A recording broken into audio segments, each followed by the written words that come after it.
Films are a series of moving images that captures and makes a movie of a story or event, usually shown either in a cinema or on television. The history of films and its further details will be presented to us in this lecture. Let's all watch this.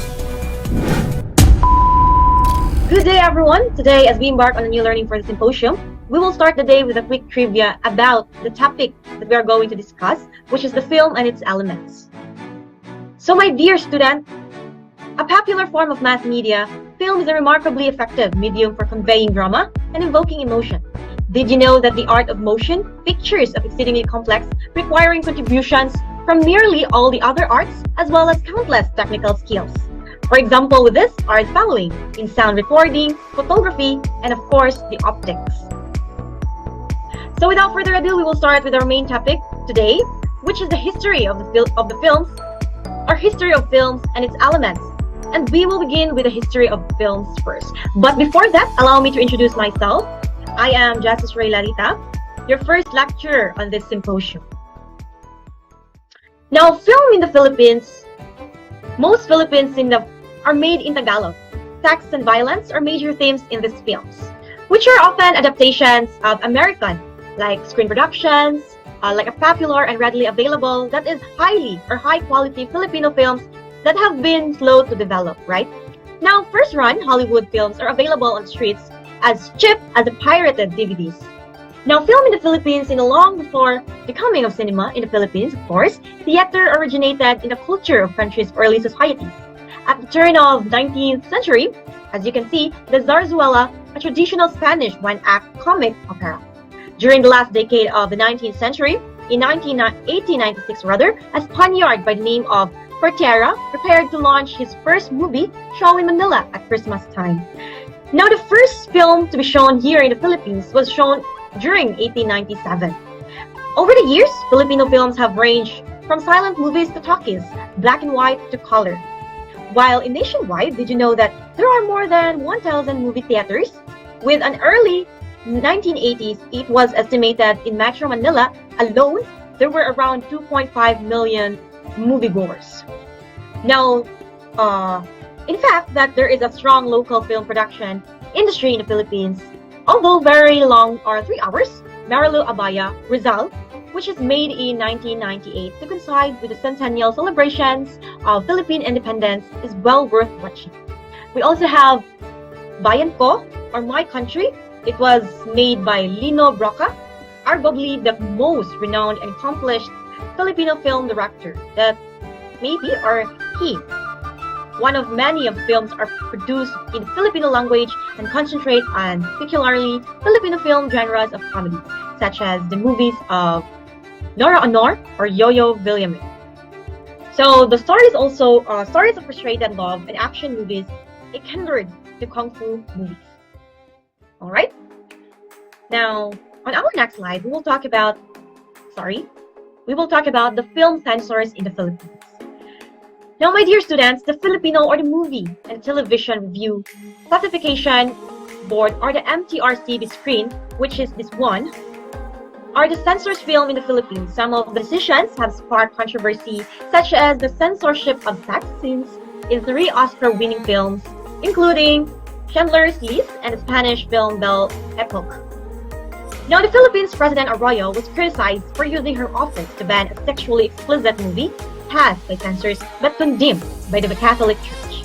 So this live show here, is a film, was about people who performed sex acts before audiences. Now, the chief censor quit, and artists, actors, and directors joined human rights and military groups for this to protest the ban as a curb on freedom of expression and defended the film as social commentary on poverty, not a pornographic film. Now, The Last Temptation of Christ by Martin Scorsese was also banned in the Philippines for its blasphemous content, which is the Da Vinci Code, or banned in Manila in 2006. Now, the powerful cardinal sin led the effort to ban the film. As also, film viewers may have been deprived of seeing it at theaters, but they could pick it up on the streets in form of cheap pirated DVDs. Alright, and that's the end of my slides and lecture. Thank you so much for listening, and I hope you have gained something today. Thank The early history of Philippine cinema. My name is Carla Mendez, your lecturer for today.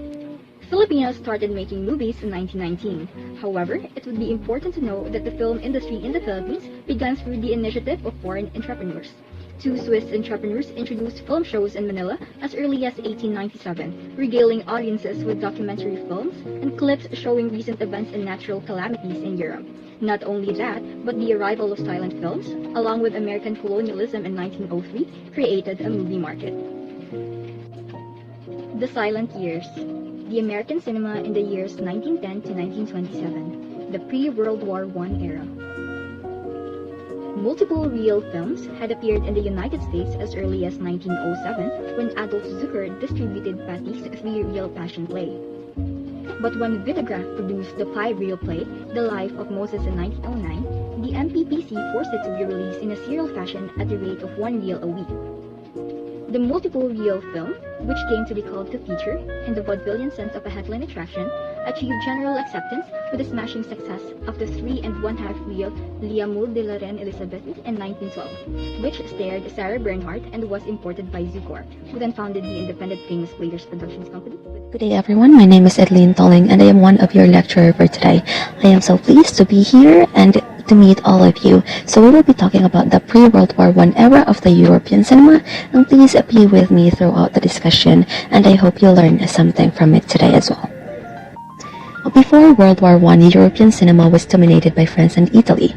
At Pathé Frères, Director General Ferdinand Seca perfected the course comique, a uniquely Gallic version of the chase film, which inspired Max Sennett's Keystone Cops, while the immensely popular Max Linder created a comic persona that would deeply influence the work of Charlie Chaplin.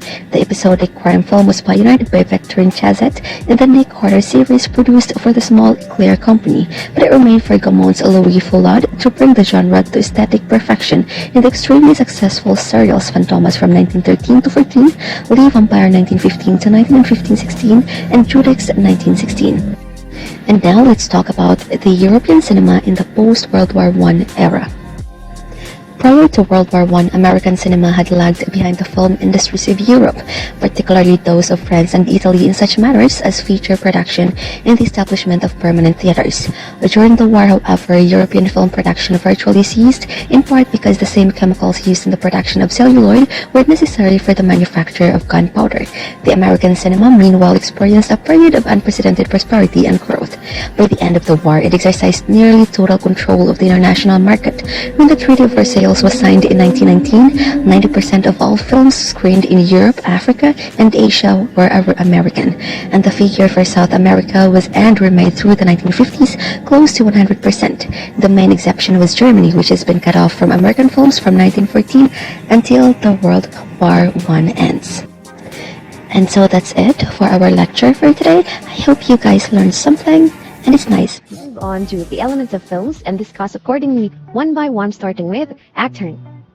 I am Miss Irene de la Cruz and I will be your lecturer for today.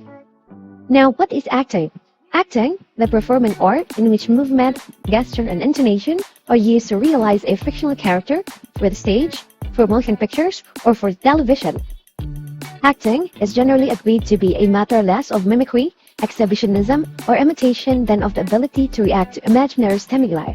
Its essential elements remain the twin requisites enunciated by the French actor François-Joseph Talma in his tribute to the actor Lequin in 1825, an extreme sensibility and a profound intelligence.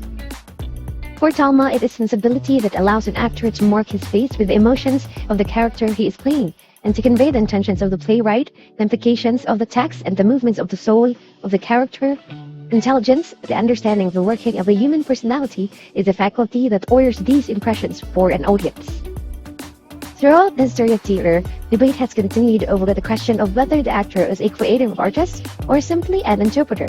Since the actor's performance is usually based on the play and the dramatist is conceded to be a creative artist, it is sometimes concluded that the actor must be only an interpretive artist. Some modern exponents of the actor's creativity have indirectly accepted this view and have turned, therefore, to nonverbal theater. Acting is connection. Actors connect to the audience using their tone of voice, body, language, and facial expressions. Acting is communication. Acting is the practice of communicating messages about emotions, ideas, artistic expression, and plot. Through these signs and the process of semiotics, the actor communicates meaning or significance to their audience. Acting is believable. Good actors perform emotional depth with a naturalism and nuance that makes the audience willingly suspend their disbelief and believe in the character and performance. Acting is labor. Whether it's memorizing monologues, practicing lines, transforming their bodies, or changing their voices, the time and energy actors put into the craft is work, and hard work at that. Acting is human. Finally, the desire to perform, tell stories, connect, and communicate with each other is infinitely human and shares a history with humankind. Thank you for listening. This ends my discussion. The end. Now moving on to the second list of the elements of film, which is the camera angle.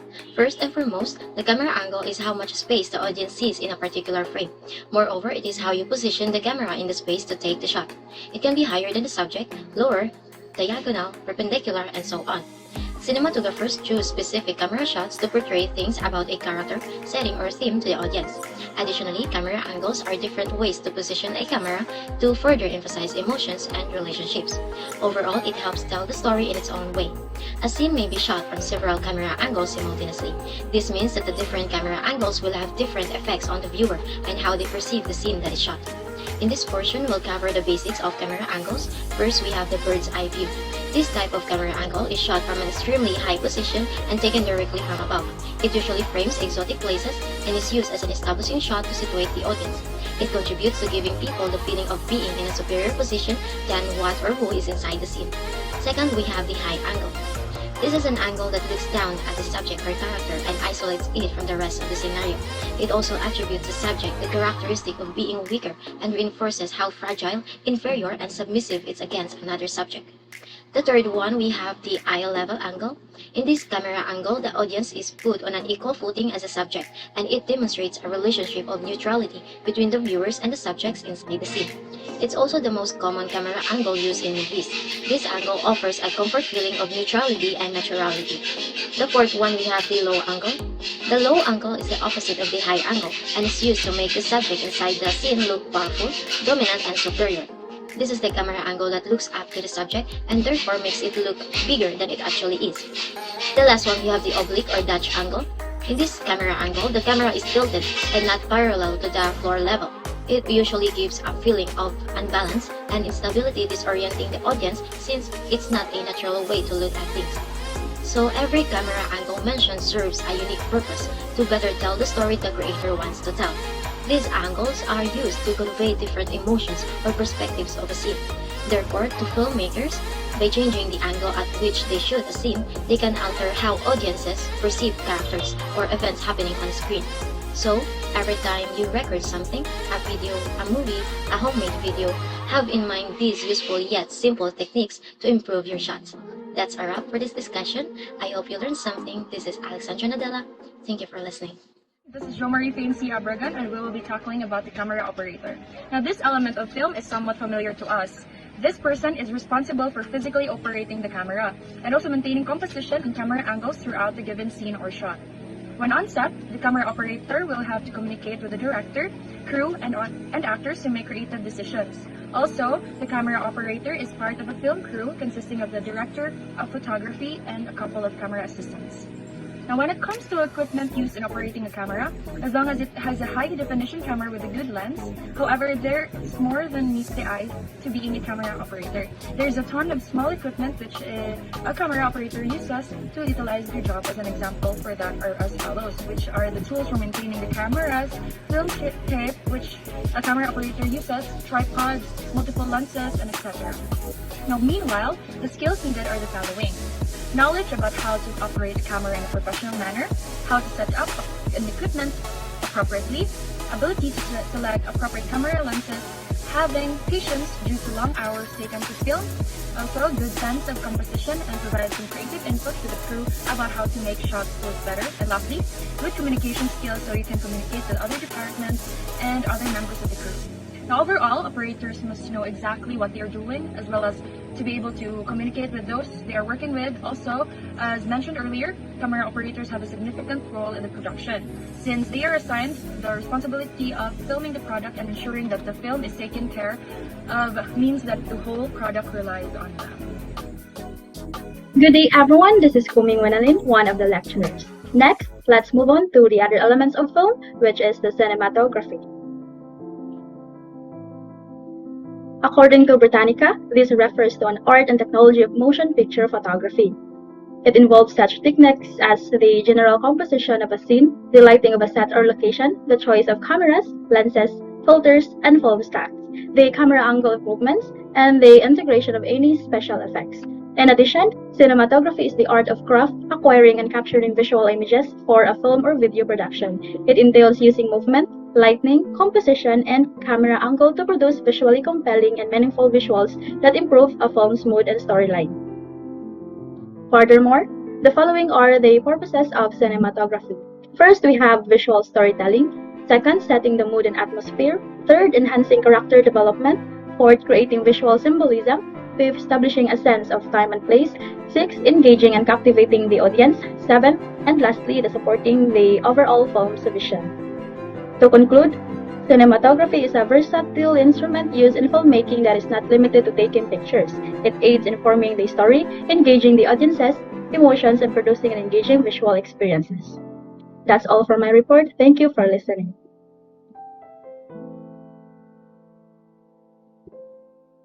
Welcome to my presentation on the use of color in cinema to set the tone of scenes. Color is a powerful tool that filmmakers use to convey emotions, themes, and atmosphere even before any dialogue is spoken. Color in the history of films refers to the evolution and use of color techniques in filmmaking. Here's an overview of its significance. In early experiments in the late 19th century, filmmakers began experimenting with adding color to films. Techniques like hand-painting frames or tinting entire scenes were used to create semblance of color. Next, technological advancement. The breakthrough came with the development of color processes like Technicolor in the 1930s. Technicolor revolutionized color cinematography, allowing filmmakers to center and produce vibrant-like colors on screen. Next, the golden age of color. The introduction of Technicolor marked a golden age of color filmmaking. Iconic films like The Wizard of Oz or 1939 and The Gone with the Wind 1939 showcase the magic color in storytelling. Next, expanding options. Over the decades, new color processes emerged, such as Color and Kodachrome, offering filmmakers a range of options to explore color aesthetics and cinematography. Digital revolution. The transition to digital cinema in the late 20th century further expanded the possibilities of color manipulation and enhancement. Filmmakers gained unprecedented control over color grading, allowing for precise adjustments and creative expression. Next, creative expression. Color became an integral part of cinematic language, used to evoke emotions, establish atmosphere, and convey narrative themes.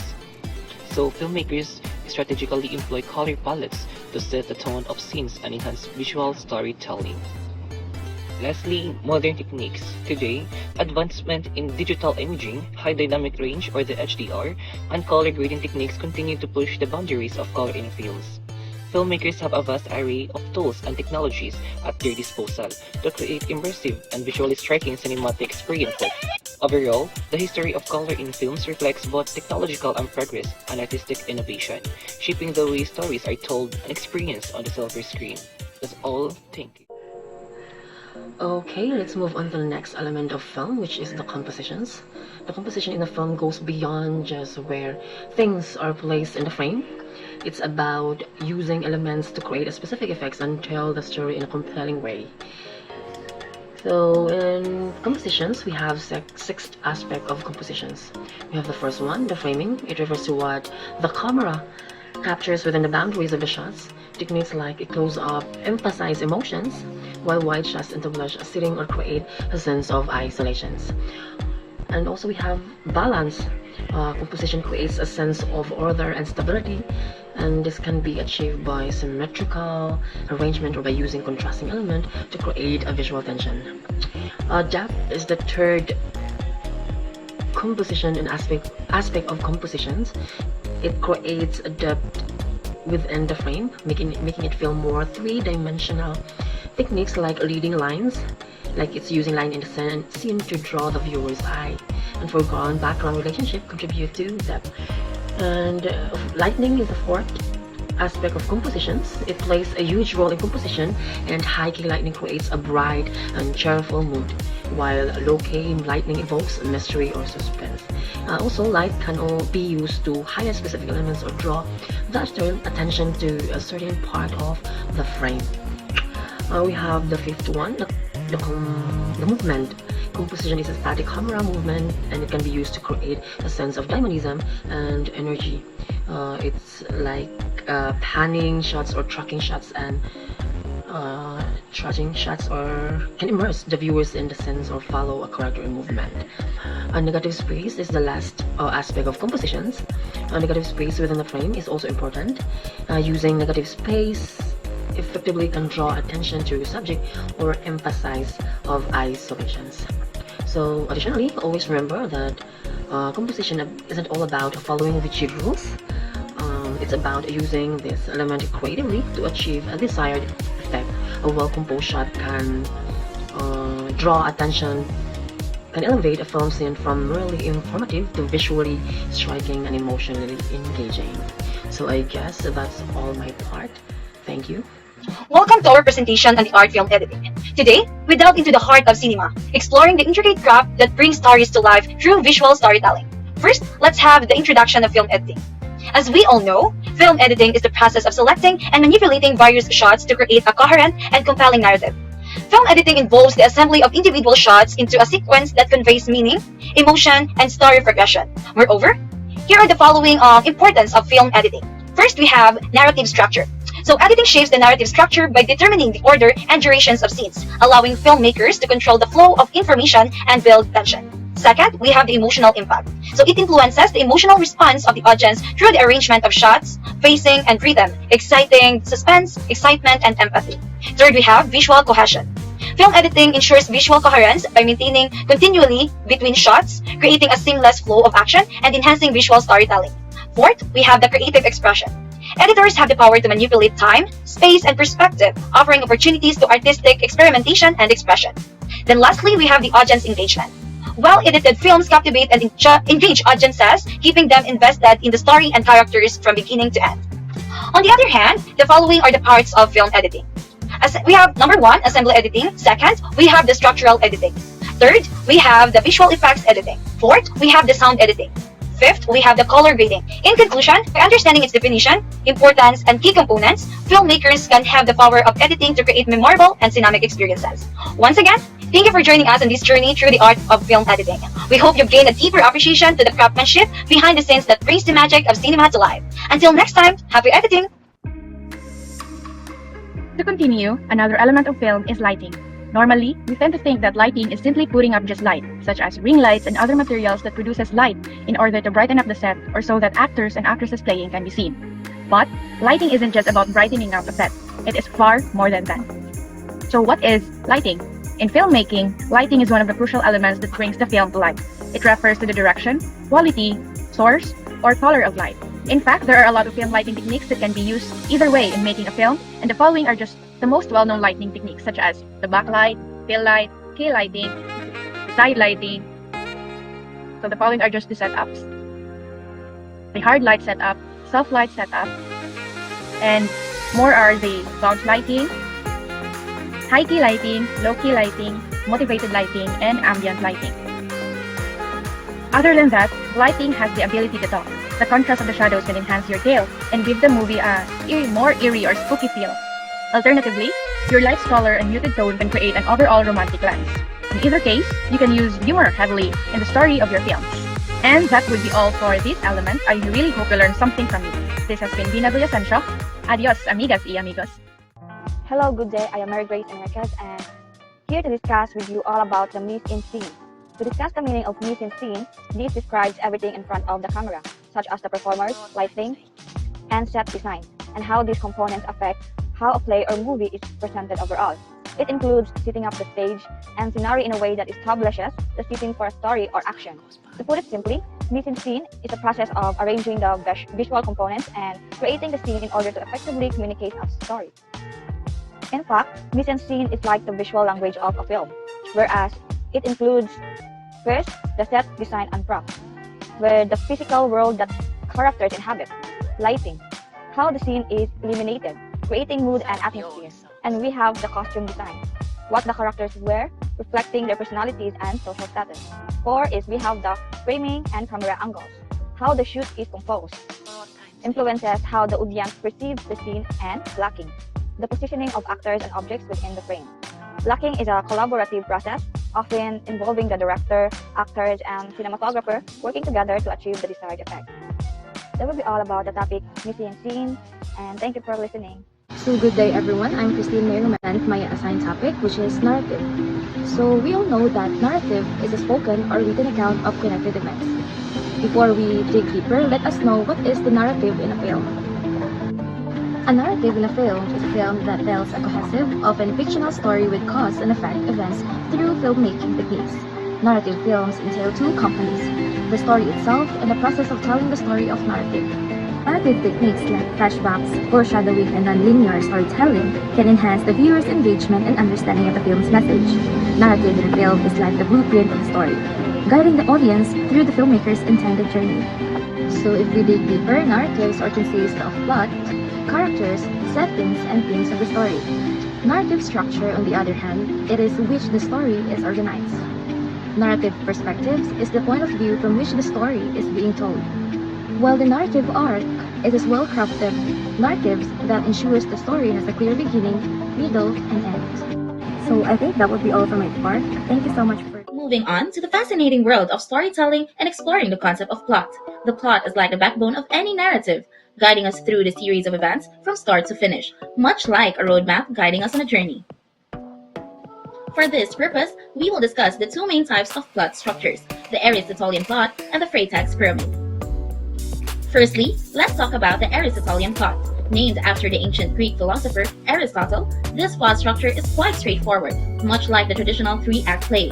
It consists of three key parts: the introduction, the middle or body, and the end. The introduction. This is where the stage is set, and the main characters, setting, and the initial conflicts are introduced. Think of it as laying the groundwork for the story to come. The middle or body. Here's where the action unfolds and the story develops. We see characters facing challenges, making choices, and navigating through various obstacles. This part is often the longest and most intricate, drawing us deeper into the narrative. The end. Finally, we reach the resolution, where loose ends are tied up and the story reaches its conclusion. Questions are answered, conflicts are resolved, and characters often experience some form of transformation or growth. Secondly, let's shift our focus to Freytag's pyramid. Named after the German novelist Gustav Freytag, this structure offers a more detailed breakdown of the plot, emphasizing the rising and falling action leading to a climax. The exposition or introduction. Similar to the Aristotelian introduction, this is where we are introduced to the characters, setting, and initial conflict. We get a sense of the world we are entering and the stakes involved. The rising action. Here, tension begins to build as the central conflict intensifies. Characters face increasing challenges, and the plot thickens as we move towards the climax. This is often the most engaging part of the story, where the audience is on the edge of their seats. The climax, the pinnacle of the story where tensions reach their peak. This is the moment of highest drama, where the central conflict comes to a head and the fate of the characters hangs in the balance. The falling action.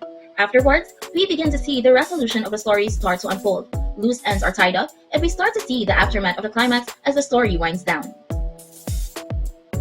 The resolution. Finally, we reach the conclusion, where the story's final outcome is revealed. Characters may find closure, and we get a sense of the lasting impact of the events that transpired.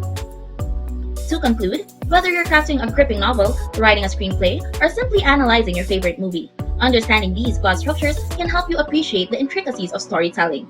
In like manner, it's not just about what happens in a story, but also about the journey and the connections between events. So now, let's shift our focus to another crucial element of the filmmaking process, the producer. A film producer is essentially the mastermind behind the scenes, either employed by the production company or working independently. Producers plan and coordinate various aspects of the film productions, such as selecting the script, coordinating, writing, editing, and arranging financing, and overseeing various aspects of the film productions to ensure everything comes together smoothly. To begin with, Producers are tasked with finding and selecting promising material for development, unless the film is based on an existing script. The producers hire a screenwriter and oversees the script's development. These activities culminate with a speech led by the producer to secure the financing backing that enables production to begin. If all succeeds, the project is called greenlit. So now let's take a closer look for different types of producers you might encounter in the industry. Accordingly, the types of producers are the following. So we have here 9 different types of producers. So the first one is executive producer. They are usually in charge of managing the film's finances and all other business aspects. On a television series, an executive producer is often the writer and given credit for creative capacity. In a feature film or movie, the executive producer is often the person directing, handling the project, or directly responsible for bringing in investors for funding. Line producer. A line producer manages the staff and the day-to-day operations and oversees each physical aspects involved in making film or television program. Supervising producer. They can also fulfill the creative producer's role of overseeing other producers. Top producer. They are typically involved in every stage of the overall production process. Co-producer. A co-producer is a member of a team of producers that perform all of the functions and roles that a single producer would be given in a project. Coordinating producer or production producer. A coordinating producer coordinates the entire work or role of a multiple producers trying to achieve a shared result. Associate producer or assistant producer. They can sometimes be involved in coordinating others' jobs such as creating people's schedules and hiring the main talent. Segment producer. A segment producer produces one or more specific segments of multi-segment film or television production. Lastly, film producer. A film producer helps the producer by overseeing all the production outside the studio in a specific film locations. To wrap up, the film producers are the unsung heroes of the movie industry, responsible for bringing stories to life on the big screen. With their expertise, they turn creative ideas into reality, captivating audiences around the world. So, whether you're aiming for the top or eager to contribute behind the scenes, recognizing the vital role of producers is essential for anyone looking for and to make sure their mark is in the cinematic world. Thank you. Hello everyone, I am Melanie Brillo and today I'm going to discuss sound in filmmaking. So what is sound in filmmaking? Sound in a movie includes music, dialogue, sound effects, ambient noise, and or background noise, and soundtracks. Some sort of sound is always used to enhance the movie experience. So there are several ways in which music and sounds used in contemporary theater. While sounds and music are increasingly being used to create mood, lighting has always been a key component to theatrical performances. Technology can be used to create sound effects and soundscapes. Through the use of sound, during performance, actors' bodies can also create powerful sound effects. Sound effects can be produced with little prop and used live during a performance. Dramatic sound and can even include the lack of sound. So in filmmaking, sound serves multiple purposes and can be categorized in various types. First is we have the dialogue. Dialogue is spoken lines by actors conveying the story, characters, interactions, and plot development. Next up, we have the sound effects. These are the artificial or recorded sounds added to enhance the visual experience or to create a specific ambience. They can include footsteps, door creaks, gunshots, and environmental sounds like rain or wind.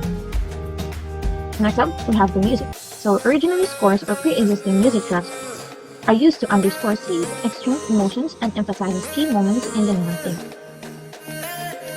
Next is we have the ambient sounds. So these are the background noises that contribute to the settings and atmosphere of the scene, such as traffic noise in the cityscapes or birds chirping in the forest. Next is the Foley sounds. These are the sounds created and recorded specifically for the film or theater production, often synchronized with an on-screen actions. Foley artists will create sounds like footsteps, cloth ruffling, or object handling to add realism to the audio experience. Next is the silence. The absence of sound can also be a deliberate choice in filmmaking and theater, used to create tension, emphasize a moment, or convey a character's emotional state. And that's all for my report. So to sum up, this is the key component of filmmaking that improves storytelling in a variety of ways and improves the cinematic experience. Every element of film's audio mix, from clean dialogue and fascinating sound effects to moving music and background noise, adds to overall impression. In the end, the director's cinematic vision cannot be fully realized without the skillful use of sound in filmmaking to create atmosphere, produce strong feelings, and draw audience in. Thank you. That was indeed a very interesting information. Now let's delve into the fascinating world of sound design. So let's start with the basics. What exactly is sound design? Sound design involves creating or selecting sounds to enhance storytelling, evoke emotion, and immerse the audience in the audio world of a film, game, or other media. It's about more than just adding background noise. It's about crafting a sonic experience that complements the visuals and helps drive the narrative forward. What are some key elements of effective sound design? Attention to detail is crucial. It's about finding the right balance between realism and artistic expression. Sound designers often manipulate and layer sounds to create something unique that serves the story. Also, understanding the psychology of sound is essential. Certain frequencies, rhythms, and textures can elicit specific emotional responses from the audience. Example of how sound design can enhance the scene. Imagine a scene where a character is walking through a bustling city street. By adding layers of traffic noise, pedestrians chatting, and distant sirens, you can transport the audience into the heart of the city, even if they are just watching on the screen. And don't forget about sound effects like footsteps or the rustling of clothing. These subtle details can make the scene feel more immersive and realistic. How has technology influenced the field of sound design? Technology has revolutionized sound design, giving us access to a vast library of sounds and sophisticated tools for editing and mixing. From Foley artists using everyday objects to create sound effects to composers using virtual instruments to score films, technology has opened up endless possibilities for creativity. It also made collaboration easier than ever. With cloud-based platforms and remote workflows tools, sound designers can work with filmmakers and other creatives from anywhere in the world.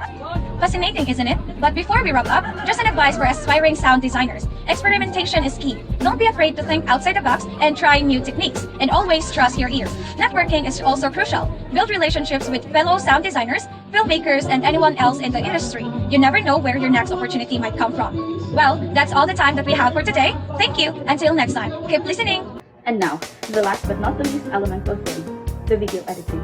It is the art of manipulating and combining video files to create a completed video project. Video editors will cut together film clips, alter and correct sound mixing, add digital effects, and make other essential technical changes to video files. So what can you do with video editing? Video editing lets creatives make both subtle and significant alterations to video files. They can make minor but meaningful edits to combine multiple clips, alter audio volume, speed up and slow down footage, or correct color and lighting. They can also make significant changes, such as altering backgrounds using a green screen and chroma key software, adding in special effects or music, or removing background obstructions. These kinds of edits will come together to help creatives produce professional quality videos, and learning these skills will open the door to a high-paying and in-demand career field. Learning video editing skills is also useful for creatives hoping to break into the world of content creation themselves. Rather than editing videos for other people, you'll be able to create and edit your own content, giving your online presence a professional quality that can set your work apart from the competition. Video editing careers. Video editing skills are utilized across every industry that produces or utilizes videos to communicate and persuade. Beyond the television and film industries, internet content creation companies, traditional and digital advertising agencies, government agencies and political campaigns, activist organizations and non-profits, and even training firms and other large corporations regularly employ individuals with video editing training.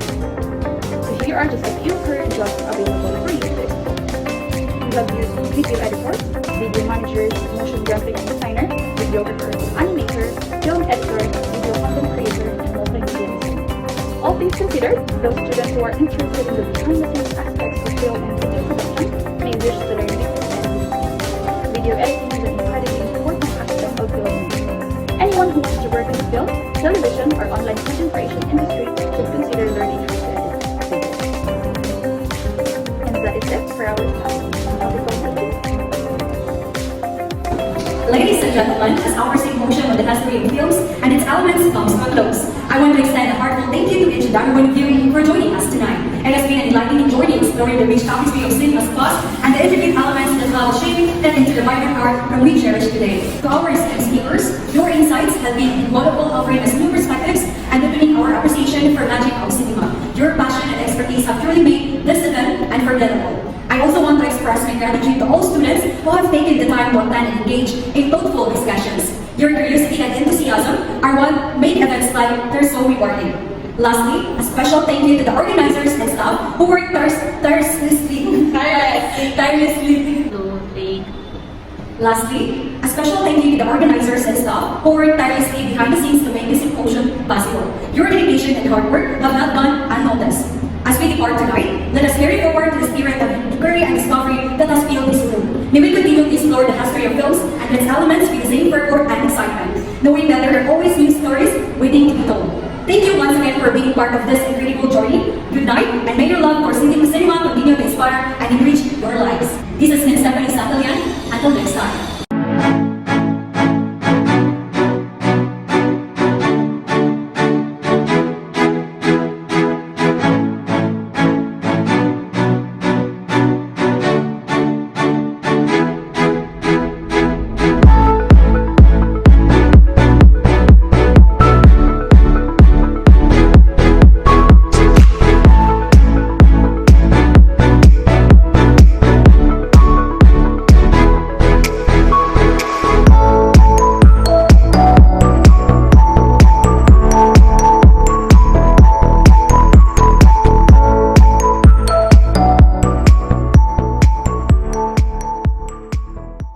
Thank you, Group 1 from BSTM 3-1. Camera angles are used to help enhance the narrative, the theme, and the overall mood of the film.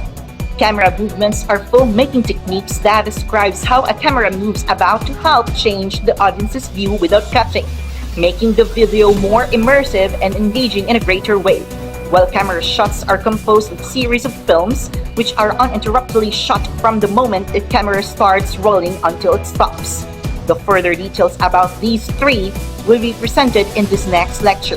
Let's all watch this.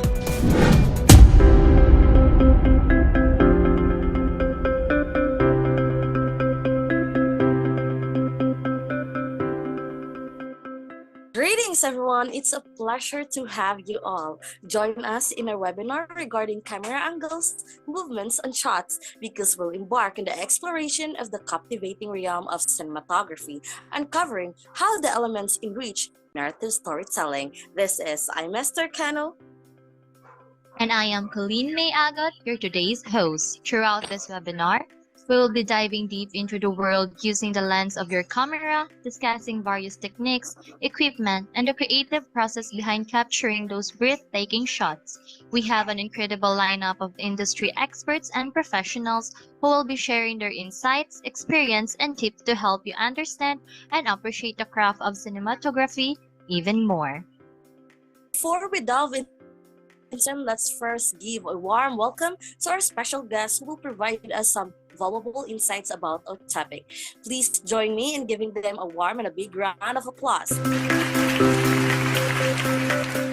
Good day, everyone. I hope you are doing well today. My name is Charisse. Joining me are my colleagues.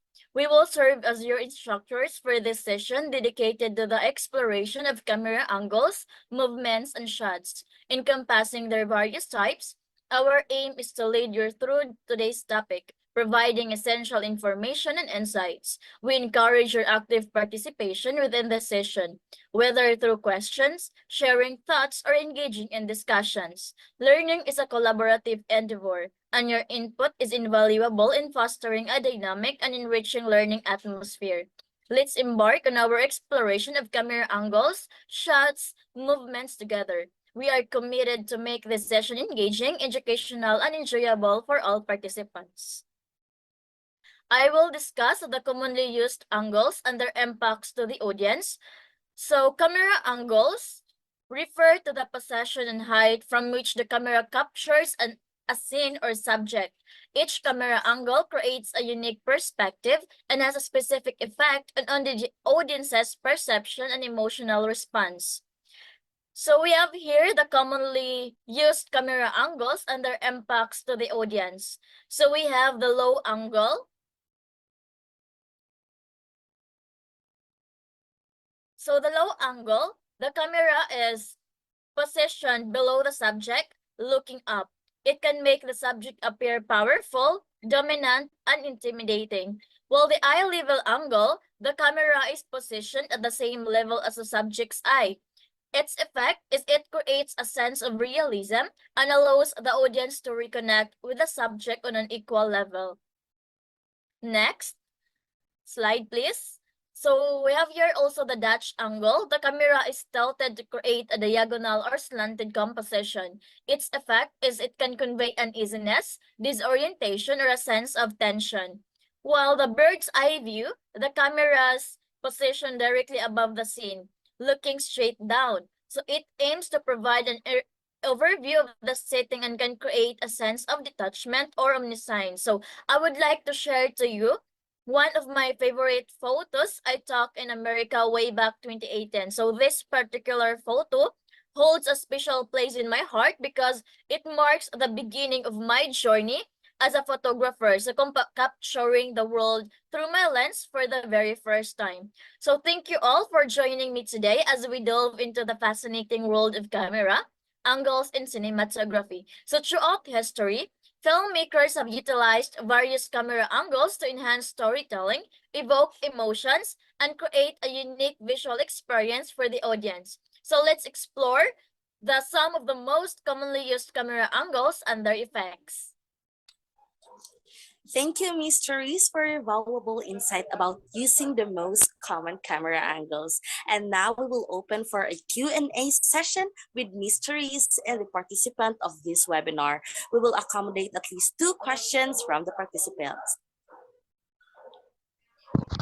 So hello, Miss Cherries. I am Archel, an inspired photographer from news headlines around the city. So here's my question. How can camera angles be used to inspire emotions to the audience? So hello and nice to meet you, Archel. Well, camera angles can be used strategically to evoke specific emotions to the audience. So for example, a close-up shot of a character's face can create a sense of intimacy and empathy, so allowing the audience to connect on a deeper emotional level. On the other hand, a wide-angle shot that captures the vastness of a landscape can inspire feelings of awe and wonder. So by carefully selecting and framing camera angles, filmmakers can inspire a range of emotions in the audience. Thank you, Miss Cherries, for your words. It's very inspiring. That's true. Well, next, we have another participant here who raises her virtual hand. Ms. Jihaya Java? Hello, Miss Cherries. I'm Jaya Haba, an inspired magazine photographer from Mega Philippines. My question is, can you provide an example of a film that effectively used camera angles to inspire and motivate viewers?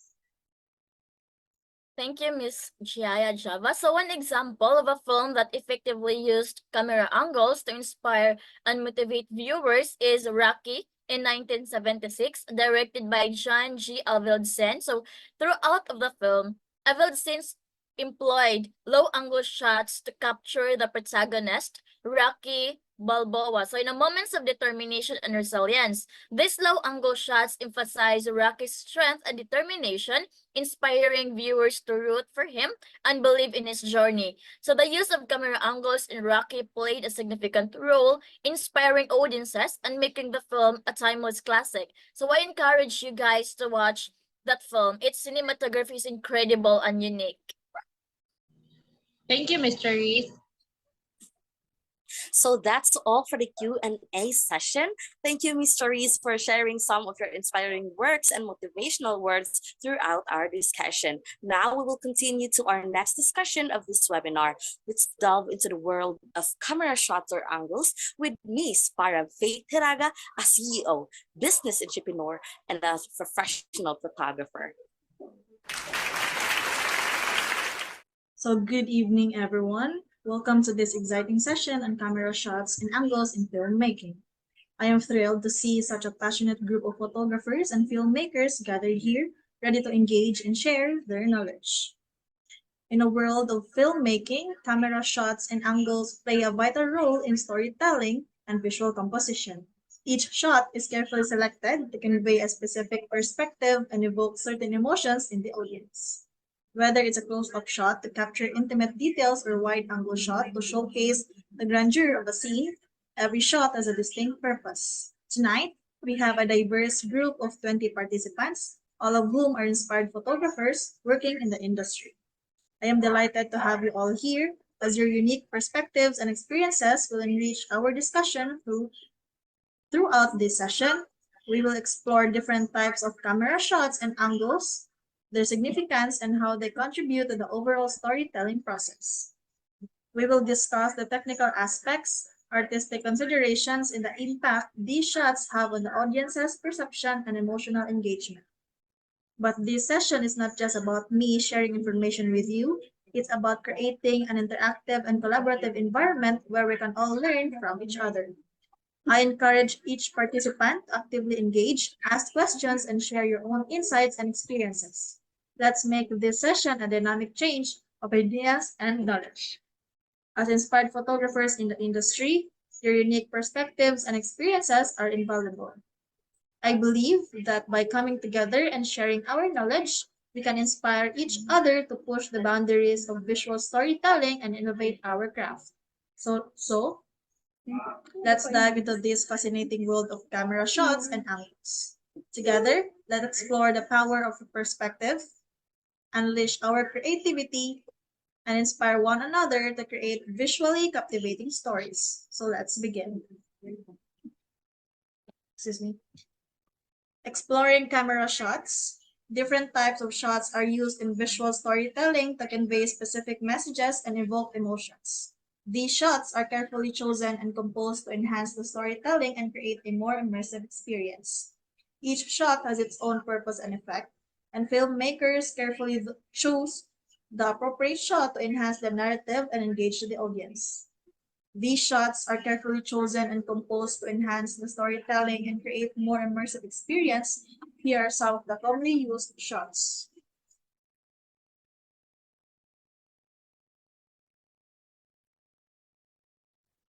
I'm Rachel, a professional photographer, and I will talk about aerial shot. So an aerial shot is taken from an elevated vantage point that was framed in the shoot. This shot gives viewers a deeper understanding of what is happening below. Both literally and metaphorically, this technique provides a bird's eye view of the subject or location, offering a unique perspective that is not possible with ground level shoots. Aerial shoots are commonly done using drones, helicopters, or other elevated platforms. They are often used in filmmaking, photography, and cinematography to capture stunning landscape, cityscapes, or to provide an overview of a scene.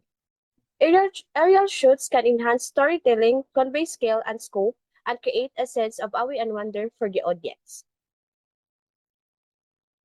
Next is the close-up shot. I'm Colleen, a professional photographer. So in photography and film, a close-up shot is a framing technique where the camera is positioned close to the subject. This allows viewers to see tiny details they might not have noticed and fills the frame with the subject. It can be an object, a person's face, or something else completely. You might wonder if a close-up shot and zoom are kind of similar. And yes, they are similar because they both achieve the effect of magnifying a subject. However, there is a key difference in how they achieve that effect. A close-up shot is a framing technique that lets the camera physically move closer to the subject to fill the frame. This can be done with a fixed lens or by adjusting the zoom on a zoom lens. While the zoom is a function of the lens. The zoom lens itself changes its focal length to magnify the image without needing the camera to move. Example of this is imagine you're trying to get a good shot of a flower. So if you use a close-up shot, you would walk towards the flower to get a better view, but if you use zoom, you would use a magnifying glass to enlarge the image without moving closer. Thank you. Hi, I'm Monica Rose Agustin, and I'm also a professional photographer. And I'm going to tackle about a Dutch angle shot. So a Dutch angle shot is basically a tilted camera shot that makes the whole world look off balance. Imagine tilting your head to one side. That's the feeling it gives to the viewer. Often used in movies to create suspense or show something is weird. Example is, think of that creepy hallway scene in The Shining. That's a Dutch angle action. That would be all. Thank you. Hi everyone, I'm Eunice, a professional photographer. So today, have you ever wondered why a movie scene might zoom in super close on someone's eye, or even a raindrop rolling down a leaf? That's an extreme close-up shot. Basically means the camera gets up there, filling the screen with a tiny detail. This indicates that whatever is shown in the shot is very important to the scene or film. This use of an extreme close-up is a strong visual statement that focuses the audience's attention on a small detail of a subject. Thank you. Now let's tackle about extreme long shot. So hi, I'm Maxine, a professional photographer. Now let's delve into the extreme long shot. Imagine you're watching a movie and suddenly the screen shows a vast landscape with tiny figures barely discernible. That's the extreme long shot. So in cinematography, this shot captures a large expanse of space, often emphasizing the environment rather than specific characters or details. That's it. Thank you. Cherise Bitong. I'm Charisse, a professional photographer. So now let's talk about extreme wide shot. So what are extreme wide shots? So these shots are filmed from so far away that the audience can no longer see the actor. The context of an extreme wide shot may indicate that the characters are somewhere in the scene. However, these are often used as establishing shots. Next, tracking shot. So what is a tracking shot? It is when the camera physically moves through the scene rather than simply panning around from one static spot. So that's all. Thank you. Miss Christelle Joy. Sanya.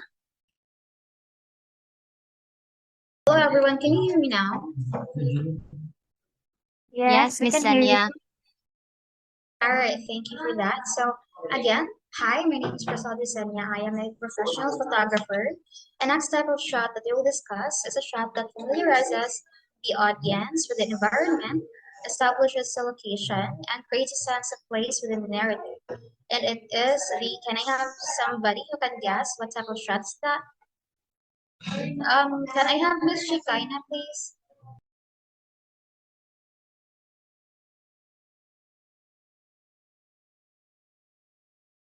Miss Shikaina, are you there?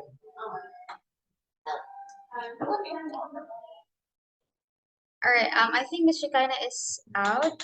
But anyways, the type of shot is establishing shot, and it is a shot that sets up the context for the scene ahead. It is designed to inform the audience where the action will be taking place. It shows the relationship between people, objects, and establishes the scene's geography. Several trademark usages of an establishing shot include showing the relationship between the setting and characters, using aerial or wide shots to provide context of the geographical location.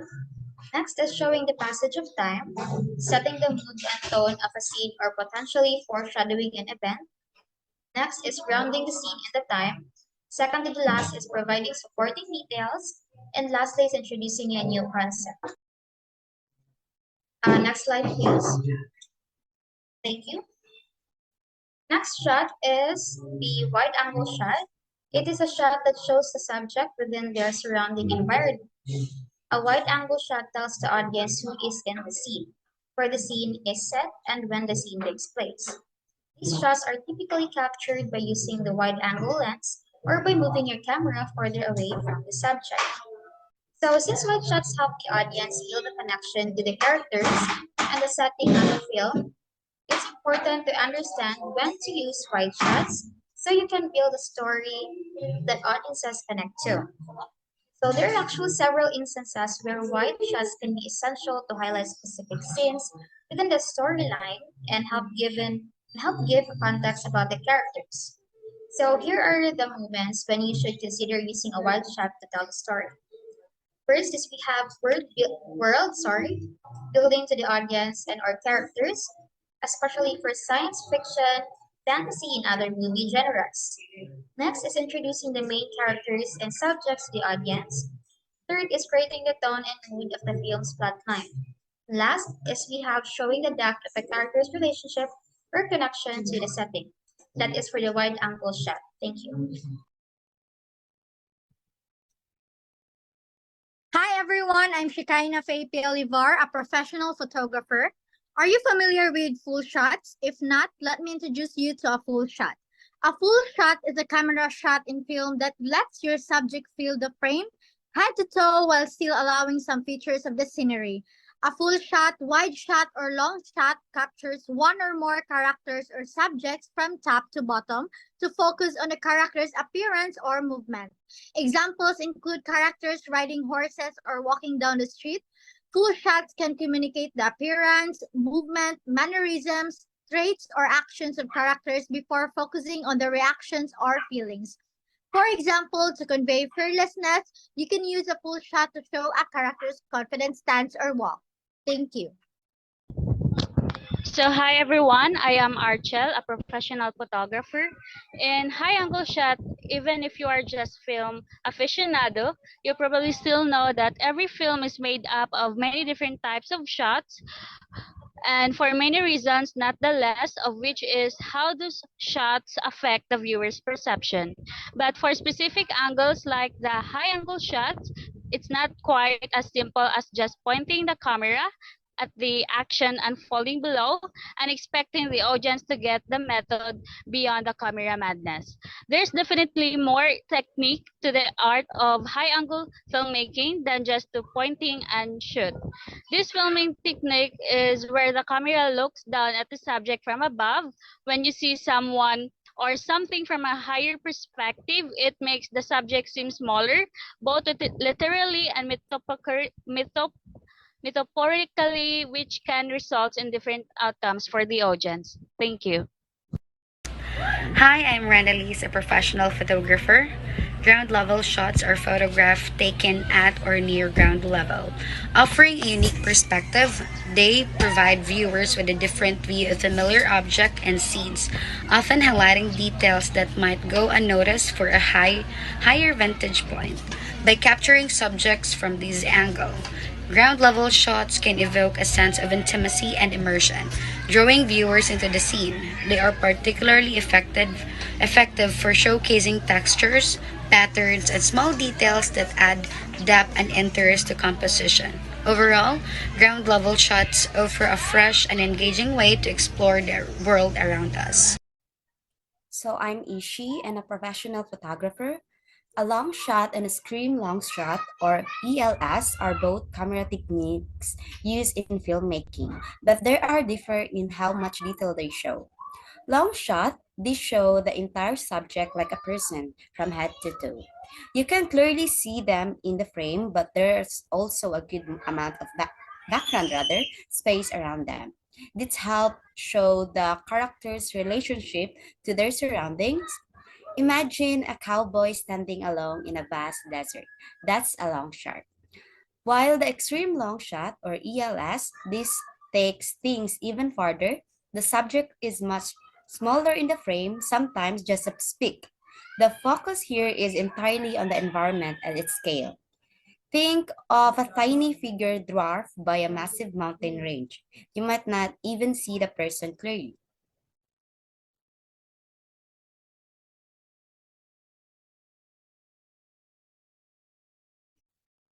I am Angie, a professional photographer, and lastly is the low angle shot.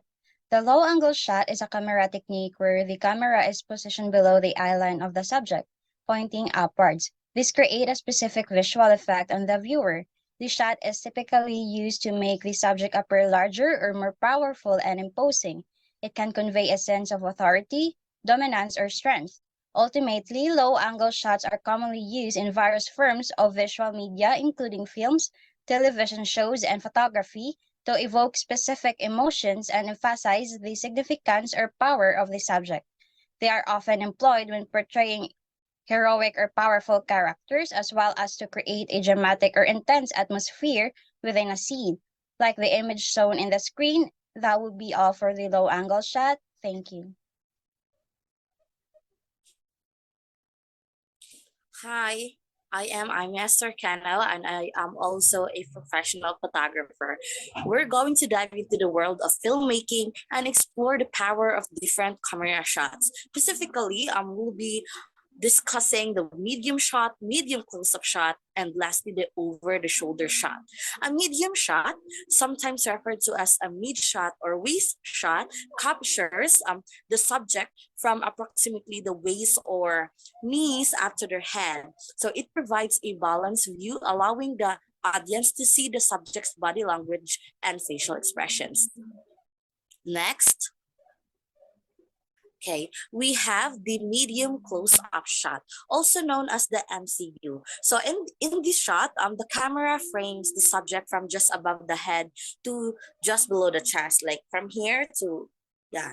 So the medium close-up shot emphasizes the subject's facial expressions and body language while still maintaining some background in the frame. And lastly,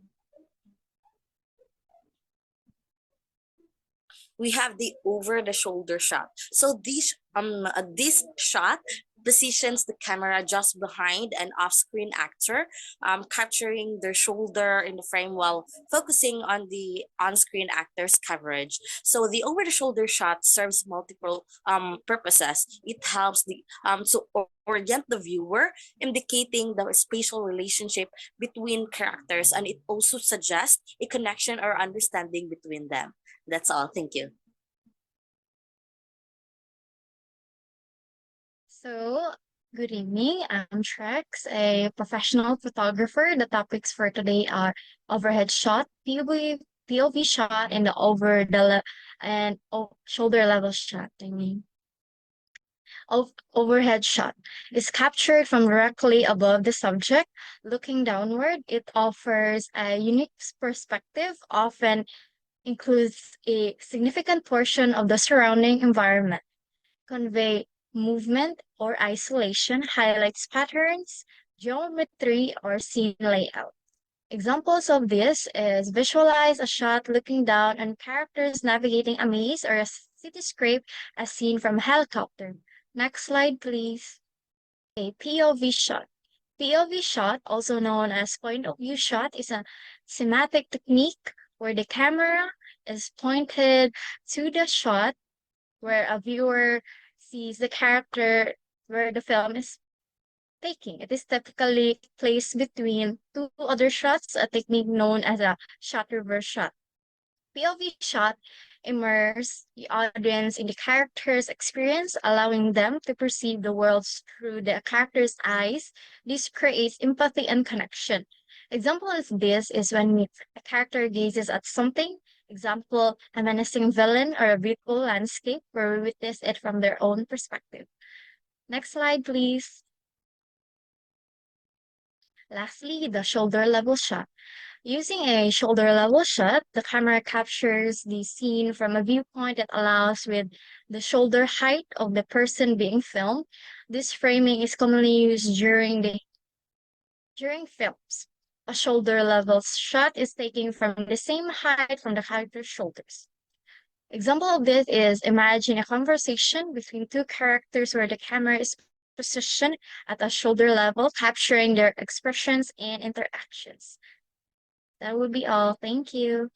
Thank you, participants, for discussing camera shots or angles. I would like to share with you one of my masterpieces. Through your photograph, you have an incredible ability to capture moments and emotions with your lens. Your photographs have the ability to inspire, elicit emotions, and tell stories that words cannot convey. Each masterpiece you create is a unique expression of your artistic vision and perspective. Your masterpieces have the power to inspire others to see the world in a new light, to appreciate the beauty that surrounds them, and to find joy in the simplest of moments. Your photographs have the power to elicit emotions, initiate conversations, and stimulate thoughts through the lens of your camera. Thank you for this deeper discussion about camera shots and angle, Ms. Farah Garaga. We indeed widen our knowledge, expectations, and share inspirational work throughout this webinar. Yes, indeed, Miss Colleen. Now let's cater another 2 questions from the participants in our Q&A section with Miss Farah. Hello, Miss Farah. I am Kazia Mandabel, an aspiring filmmaker from Hollywood. Thank you for sharing is about photograph with us. My question is, can you share any personal anecdotes or experience where specific camera shots or angles had significant impact on overall storytelling or visual composition of a project you worked on? Hello, Miss Kay. Nice to meet you and thank you for joining our webinar. In a recent project I worked on, there was a pivotal scene that required conveying a character's internal struggle and transformation. We decided to use a continuous tracking shot that moved from a wide angle, capturing the character's surroundings to a close-up, focusing on their facial expressions. This transition allowed us to visually represent the character's emotional journey and create a sense of intimacy with the audience by carefully choreographing the camera movement.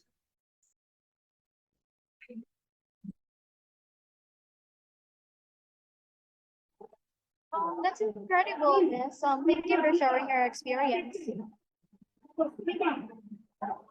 Thank you also, Miss Kay Mondabel. Next will be Miss Nicole. Hello, Miss. I'm Nicole Daniel, an aspiring photojournalist from Australia. My question is, how can photographers transitioning into filmmaking effectively apply their knowledge of composition and framing to camera shots and angles?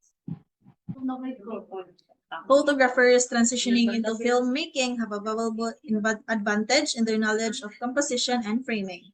They understand the importance of visual aesthetics and storytelling through a single frame. When applying this knowledge to camera shots and angles in filmmaking, photographers can focus on creating visually compelling images that contribute to the overall narrative. They can leverage their understanding of composition to frame shots in a way that guides the audience's attention and conveys the desired emotions.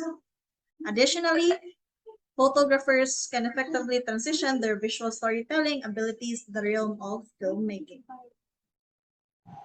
Thank you for your insights, Miss. So that's all for the Q&A session. Thank you, Ms. Farah, for sharing some of your inspiring works and motivational words throughout our discussion. Now we will continue to our next discussion of this webinar. Let's delve into the world of camera movements with Miss Princess Jane Loreto, a director and a professional filmmaker. Thank you for that wonderful introductory. Hello, everyone. Now we will delve into enhancing storytelling through movements. We will explore and learn some essential techniques in filmmaking that can help to create dynamic and engaging visuals. They called camera movements. So, what is camera movements? And what are its types? So, a camera movements is a technique that alters the camera's views and perspective during filming and enables the cinematographers and directors to craft dynamic shots without restoring to cuts. There are 7 camera movements, and first is the dolly shot. So, um, camera movements technique that involves physical moving the camera towards or away from the subject along a track or on a wheeled platform.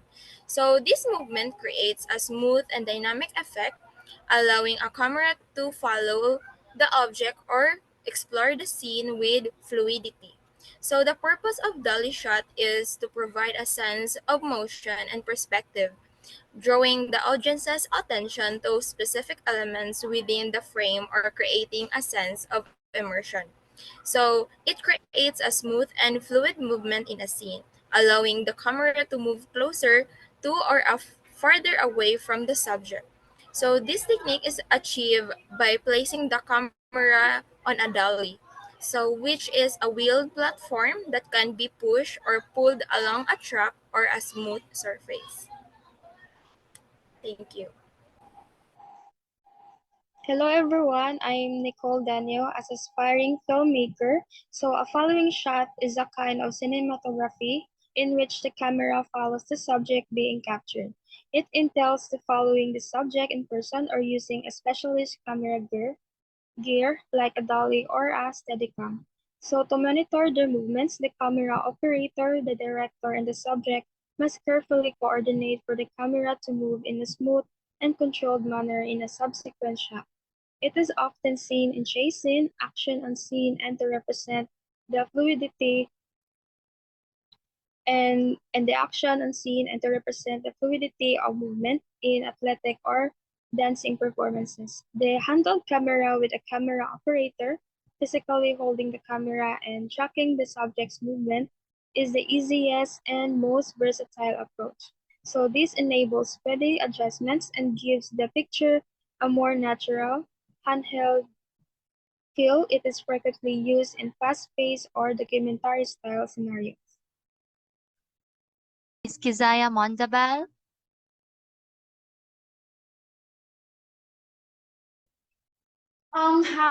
Hi, good evening, everyone. I am Kizia Mondable, an aspiring filmmaker. Do you have any idea about pan?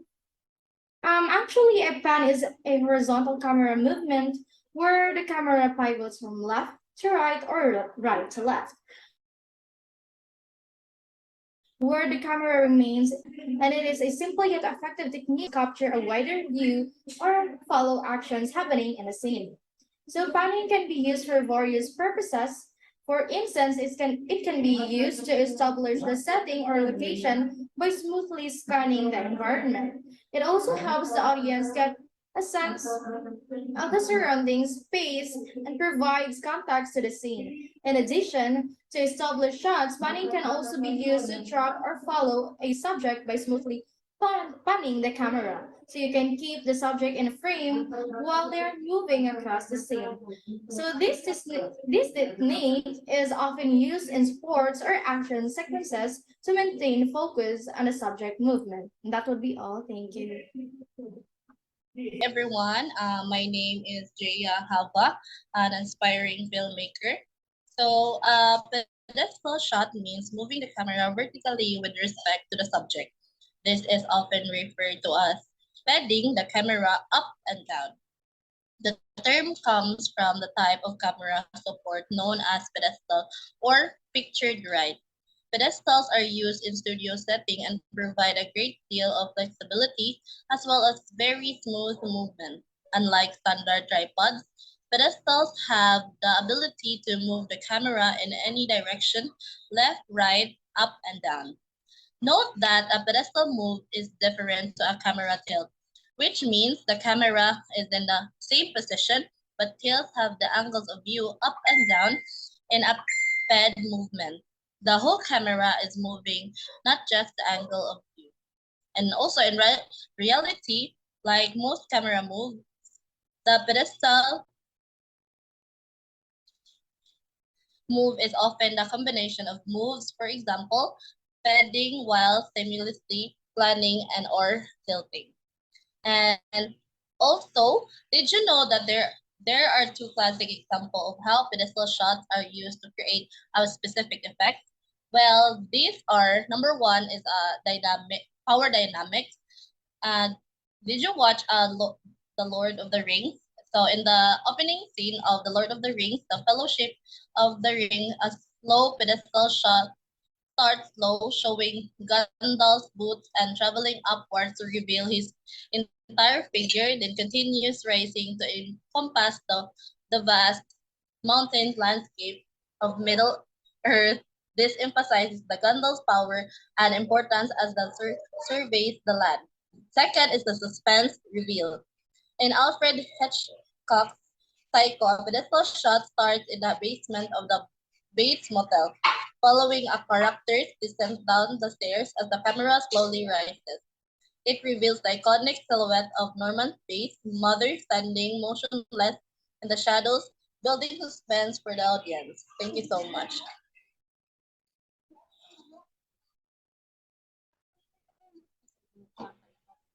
Hello everyone, my name is Jessa Marie, an aspiring filmmaker. Have you ever watched a movie scene where the camera slowly pans upward, revealing a towering skyscraper that seems to scrape the sky? Or perhaps a scene where the camera dips downward, a following character walking down the dark alleyway? Before anything else, let's talk about first what tilt shot is. A tilt shot is a cinematographic technique that uses tilting to move the camera vertically in a fixed axis. It's similar to the motion of an individual raising or lowering their heads. This is different from panning, a camera which also sits on a fixed but moves left and right. Equipment like a tripod with a tilt head or a fluid head is used to achieve smooth tilt shots. Tilt shots can be used for a variety of purposes, including to introduce a location or character by revealing them from upward, from top to bottom, or vice versa, to track the movement of a character or object up and or down. Tilting up can make a character seem more powerful or imposing, while tilting down can make them seem more vulnerable or small. A slow tilt shot can be used to build suspense or tension as the audience waits to see what will be revealed at the top of or bottom of the frame. Thank you. Hello, I'm Hannah Miko Mapigid, an aspiring filmmaker with a passion for storytelling through the lens of camera. Today, we delve into the captivating realm of tracking shots, where the camera seamlessly moves alongside the action, enriching the viewer's experience. Tracking shots, also called tracking sequences or dolly shots, infuse scenes with movement and depth, drawing the audiences deeper into an unfolding narrative. This technique prevalent not only in film but also in television and commercial. Guides and attention elevates storytelling by emphasizing key moments and details. A defining feature of tracking shots is their ability to immerse viewers in the story, whether by following characters through bustling streets or doodling alongside speeding vehicles. This dynamic perspectively captivates audiences, enhancing the visual storytelling experience across various mediums. Filmmakers will tracking shots as a versatile tool, crafting visually engaging sequences that resonates long after the credits roll. Understanding the artistry behind tracking shots illuminates the creative mastery required to bring cinematic visions to life. Let us continue to explore and celebrate the magic of tracking shots, appreciating their role in shaping memorable moments on screen. That's all. Thank you. Lastly, we'll tackle the type of camera shots, which is zoom. I know all of us here know what zoom is, since we usually use this type of camera shots when we take a picture. So, what is zoom? A zoom is when or where the focal length of a camera lens is adjusted to give the illusion of moving closer or further away from the subject. Zoom shots are done with a zoom lens, which have variable focal length. It lets you quickly move closer to the subject without physically moving. But be careful with this, as zooming lenses your image quality. When you give zooming a go, keep the movement as smooth as possible. Thank you.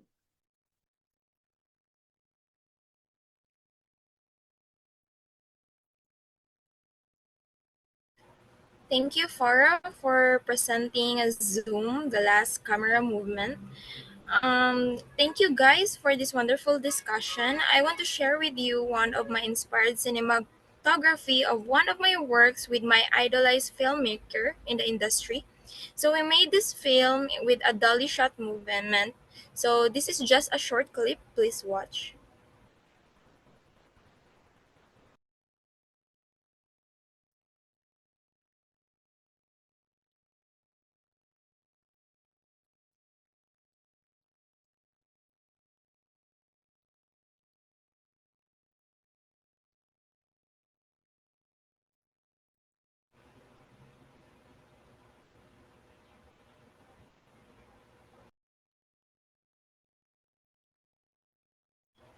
Thank you. So, as we come to the end of our discussion on enhancing storytelling through camera movements, I want to leave you with some motivational words. So, the power of camera movements in filmmaking is undeniable. So, it has the ability to captivate audiences, evoke emotions, and transport them into the world of the story. So, but beyond the technical aspects, camera movements are a tool for artistic expression. So, they allow us to create visual poetry, to convey meaning and depth, and to immerse the audience in the narrative. So, as filmmakers, we have the incredible opportunity to use camera movements to shape the way stories are told and experienced. So, as we conclude this discussion, I urge you to never stop learning and growing as filmmakers. So, embrace the challenges, embrace the opportunities, and continue to refine your craft. Let your passion and dedication shine through every frame you capture. So, for joining me on this journey of exploring camera movements and their role in enhancing storytelling. I am confident that each one of you has the potential to create captivating stories and that leave a lasting impact. So go out there, tell your stories, and let your camera movements be the guide force that elevates your narrative to new heights. Thank you and God bless. Thank you for inspiring us, speakers. So as we come to a close, I would like to express my gratitude to all of you for being part of our today's session. Please keep in mind that camera angles, movements, and shots extend beyond technical proficiency. They serve as tools for captivating and connecting with your audience through visual storytelling. Continue to explore, continue to grow, and most importantly, continue sharing your narratives. Until we meet again, may your filming goals be filled with your joy and success.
Thank you, Group 2 from BSTM 3-1.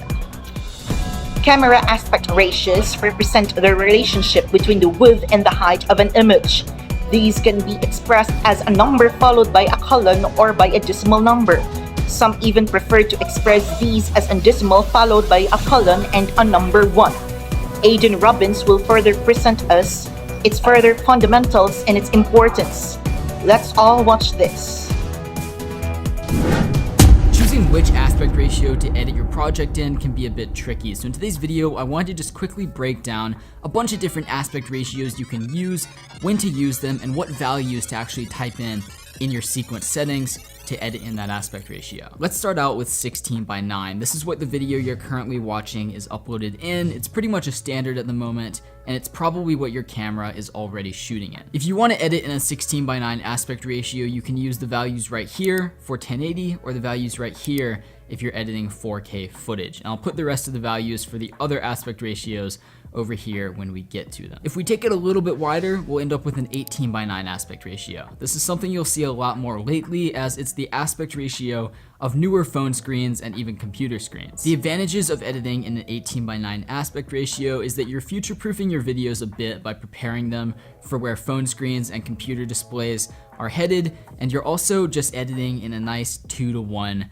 aspect ratio. So if you want to edit in 18:9, you can see the values to type in right over here. If we take it even wider, we'll end up with a 2.35:1 aspect ratio. This is one that I like to use a lot because it gives your videos just a little bit more of a cinematic feel, but it also gives you the opportunity to animate the video underneath those bars. Animating the video to add some extra camera movement in post is something I do all the time, so this is definitely one of my favorite aspect ratios to edit in, and you can see the values to use right over here. But let's see what happens if we take it in the opposite direction. This is a 4:5 aspect ratio. It's perfect for Instagram because it's gonna take up more space in someone's feed when they're scrolling through than any other aspect ratio would. The only downside is that you're usually gonna be cropping in from 16:9 and losing a lot of information around the edges of the video. But if you wanna use it, the values are right over there. Finally, let's talk about 9:16. As you can see, this is the narrowest one we're gonna talk about today, and it's perfect for IGTV or Instagram stories, and especially for TikTok. So it could be a trend, or it could just die out. It could keep going and be the next big thing. We don't really know. But if you do it, it's best to shoot vertical so you're not cropping in and losing a ton of information. Finally, there are creative aspect ratios like 4:5, which can give your videos a bit of a vintage feel, and that's why you're gonna wanna use an aspect ratio like 4:5 or a square. Is just to make your videos seem like they're maybe a bit vintage, like they're shot on a different kind of camera. Using a non-conventional stylistic aspect ratio is also a great way to boost the engagement on your video. A few weeks ago, I posted a vlog that was edited in a 4:5 aspect ratio, and it seemed like quite a lot of people had something to say about it. So I'll just leave that here. In all seriousness though, a creative aspect ratio like 4:5 or a square can be a fun way to set your videos apart from the crowd and just play around with something new. Regardless of the aspect ratio you're using, the most important thing is to edit your sequence in that aspect ratio rather than just slapping on an overlay of black bars onto the top and bottom or side edges of your video. All that being said, I hope this video has helped to kind of clarify your knowledge on which aspect ratio to use depending on the project you're editing and how you can go about doing so. And if you learned something or enjoyed this video, feel free to show your support by leaving a like on the video, sharing it with your friends, or even subscribing to my channel. I upload new filmmaking tutorials every 1 to 2 weeks, so subscribe to see more, and I'll see you in the next one.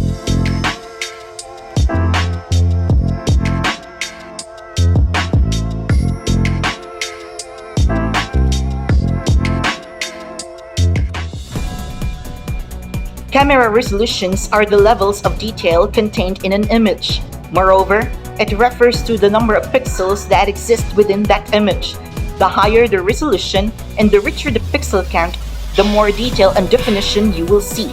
Furthermore, camera resolutions are measured using its pixels, specifically in pixels per inch or PPI. James Archer will present us its further details about camera resolutions.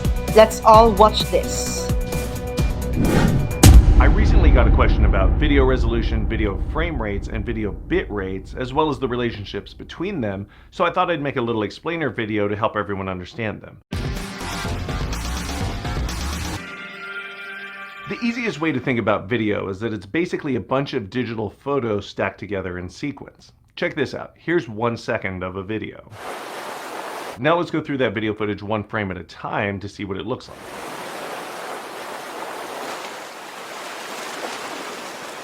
As you can see, every frame is basically a photo. In fact, video uses the same camera settings as photography: aperture, shutter speed, and ISO. If you'd taken a photo at this exact moment using the same camera settings, it would look pretty much exactly like this. And if you'd taken a couple of dozen photos in sequence and then recorded audio along with them, you'd basically have a video. Let's talk about video resolution for a moment. Video resolution is just the number of pixels in the video. In general, the more pixels you have, the sharper your image will be. Here's an extreme example to show what I mean. Here's some video footage at 20 by 20 pixels, and here's that same footage at 100 by 100 pixels. It's a lot clearer, right? This is basically the same idea as resolution in photography. It's megapixels and all that. Video resolutions are typically described in terms of the number of pixels across by the number of pixels high. For example, I'm filming this right now at a video resolution of 3,840 pixels wide and 2,160 pixels high, which is a pretty high resolution. If your bandwidth and display support it, you're probably seeing this image looking pretty sharp. Obviously though, it's pretty clunky to say things like 3,840 by 2,160, so the most common resolutions have developed nicknames for convenience or marketing purposes. You've probably heard of things like SD, HD, 4K, and so on. These are just different resolutions. Amusingly, standard definition, 640 by 480, is now considered ridiculously low quality, so nobody really uses it much for video anymore. Even HD, or 1280 by 720, is kinda low quality by today's standards. As of the time I'm making this video, your best bet is generally to stick with a video resolution of at least full HD, or 1920 by 1080 resolution, often just called 1080 or 1080p. If you want something more robust than that, you can move up to Ultra HD, often called 4K, which is 3,840 by 2,160. As I mentioned, that's what I'm shooting on right now. Some cameras support resolutions between those two, such as 2K. Those are great quality and you can use those as well. Newer or more expensive cameras can also support much higher resolutions like 6K, 8K, and even 12K. Those are all awesome, of course, but unless you're doing super high-end commercial work, they're almost certainly overkill. It's like shooting an IMAX movie or something. If you're making corporate videos or wedding videos or YouTube videos, you just really don't need that much data. Nobody's really going to notice the difference. So why not just follow the principle of bigger is better? Well, because there are always trade-offs. The more data you record, the more strain you put on your camera, your storage, and your computing power. A 4K frame is basically 4 times the size of a 1080 frame, so those files get really big really fast. Some cameras will overheat if you record 4K for an extended amount. It's going to fill up your hard drives 4 times faster. It's going to be 4 times harder for your computer to edit. It's worth thinking about those things before just cranking your settings to the maximum. Let's take a second to talk about color.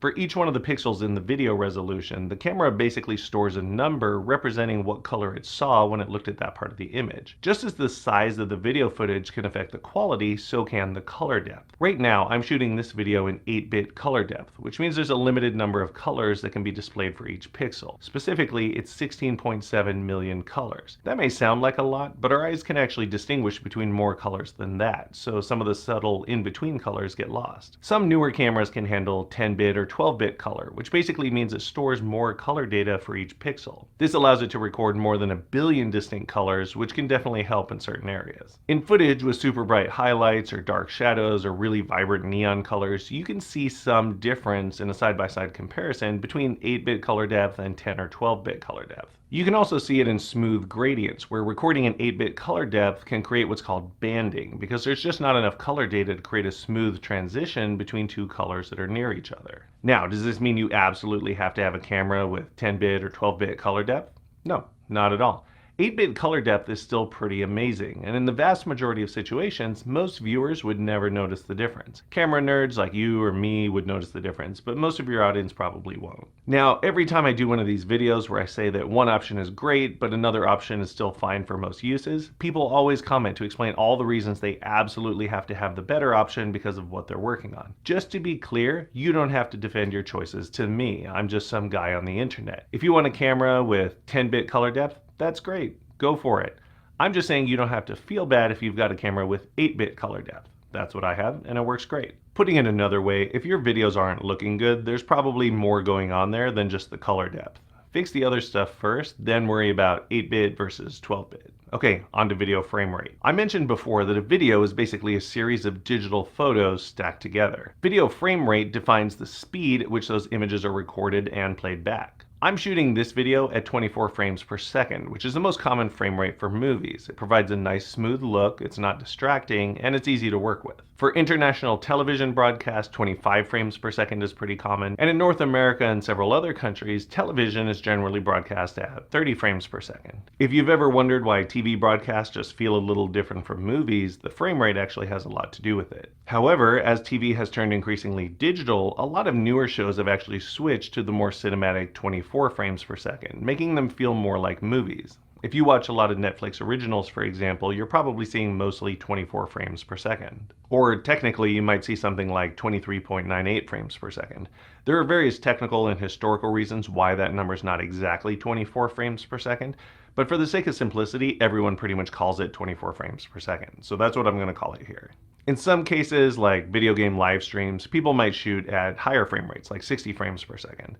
Some people shoot everything as high as 120 frames per second in case they want to use slow motion later. Higher frame rates are so much smoother that they create a sense of hyper-realism. At 24 frames per second, you feel like you're in the movie with the characters. At 48 or 60 or higher frames per second, it's so realistic that you feel like you're standing on a movie set with actors in makeup. The realism comes around so far that it makes everything feel fake. It's a really weird effect. Some modern movies have experimented with higher frame rates, and they tend to get a lot of criticism for ruining the immersive experience. As a general rule of thumb, it's a good idea to stick with 24 or 25 frames per second unless you have a particularly good reason not to.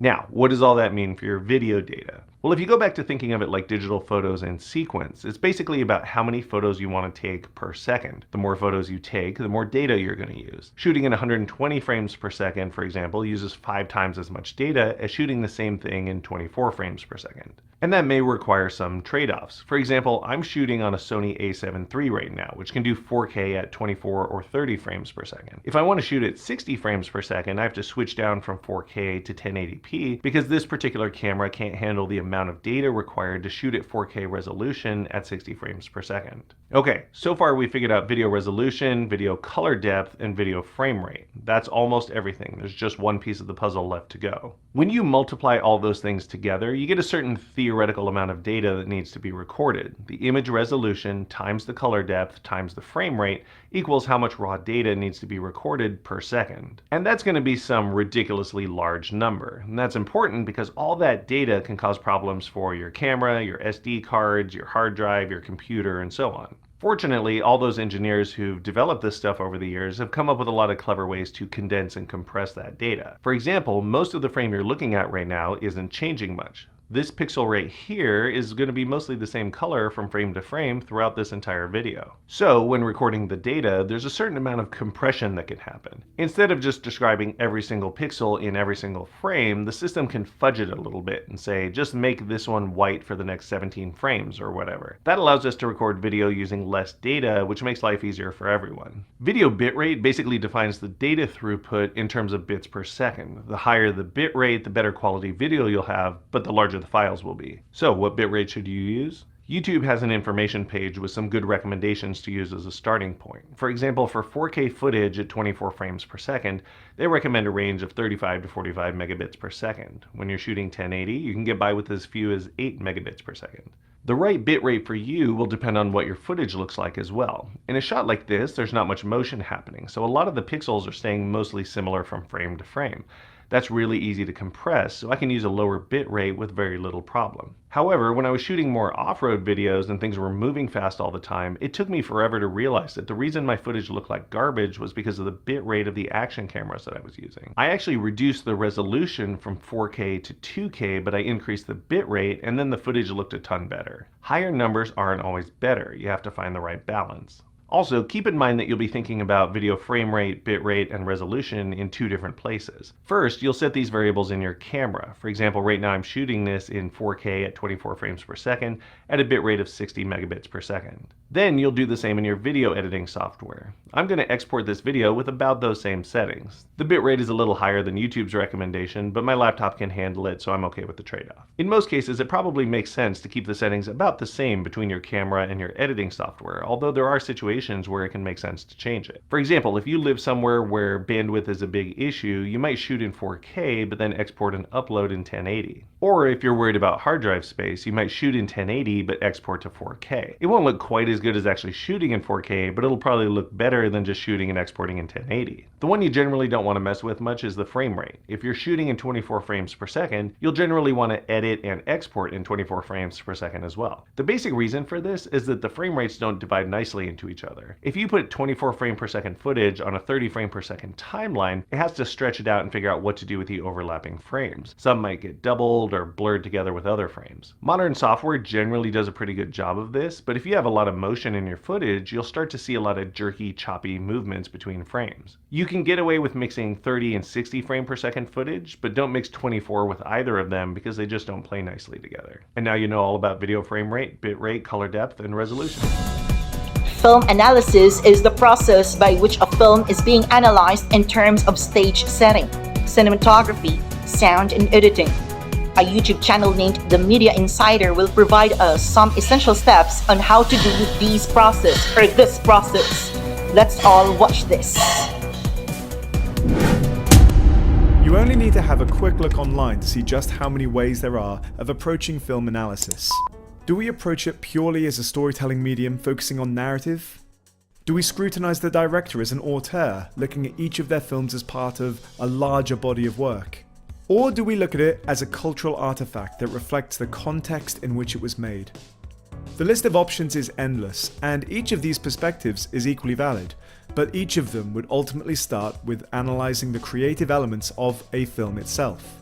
So the method of analyzing that I'm going to offer in this video is one that I think is the most approachable to those who are new to film studies, and it will also lay the groundwork for all further in-depth study of auteurs, spectatorship, representation when you're ready.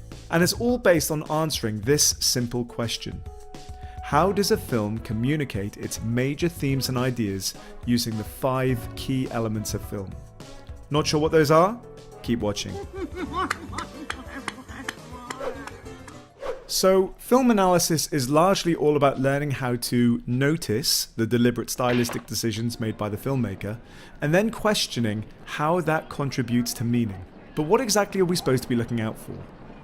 Enter the 5 key elements of film: cinematography, editing, mise-en-scène, performance, and sound.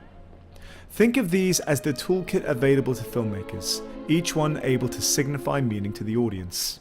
Each element has its own glossary of technical language, which you're going to need to get your head around, but once you have, you'll be able to start noticing how they are used uniquely in the films that you watch. Let's take a quick look at each now, but for a more in-depth explanation, you can find specific videos for each of these on my channel.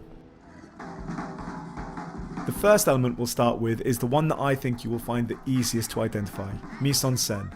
It's the world in which our film takes place and what it looks like, and there's less technical language associated because it's really say what you see.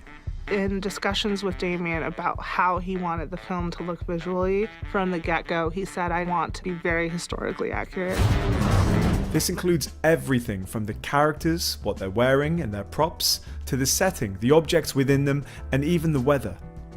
It's essentially the main ingredient in establishing the overall aesthetic of the film. Scene 17, take 8. Mark. How is the setting establishing tone? Does it feel warm and welcoming, or hostile and uncertain? Is the overall design of the mise-en-scène realistic or expressive? What do you notice about how each character looks? Does it reflect their narrative role, such as the hero or the villain? This leads us very nicely onto the second key element of film: performance. When we look beyond the aesthetic of characters, how is verbal, and perhaps more importantly non-verbal language being used to communicate? Is their performance over the top or subtle? Are they open or closed?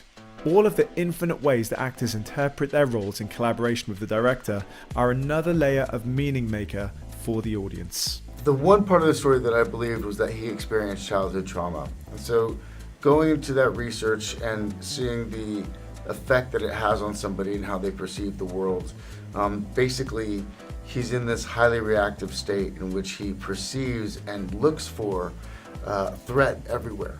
If mise-en-scène and performance make up the visual elements of the film world, then the third key element of film, cinematography, is how it's captured. No, I mean, a film is something that you don't want any shot to be kind of outside of all the others in a way.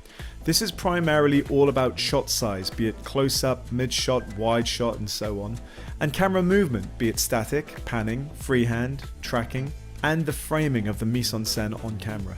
If film offers us the point of view of the director, what can we learn about how we are being positioned to view the events within? Look a bit deeper, and cinematography also includes factors such as the format of film used, such as IMAX and its corresponding aspect ratio, whether it's been shot in color or monochrome. Even lighting comes under the umbrella of cinematography, which introduces a whole extra list of technical terms which we use to describe the scene. But ultimately, it's all about how the scene is captured and why. I think there's times to move the camera, there's times to follow a character, and there's times to stay back and allow that character to observe that, the audience to observe that character within the space.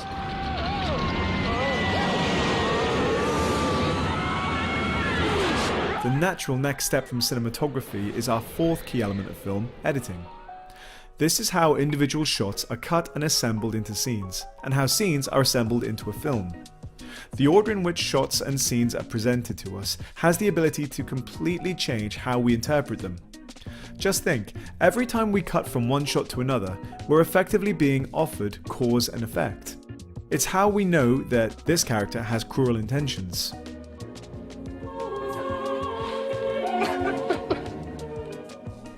Each cut is a cause and effect. It's also evident in the pace of editing, which may, for example, communicate the tension in a scene.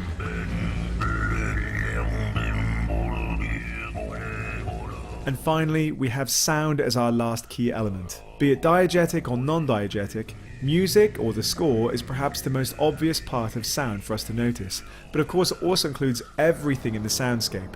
Ambient sound, vocal qualities, sound effects, everything you can hear is making meaning.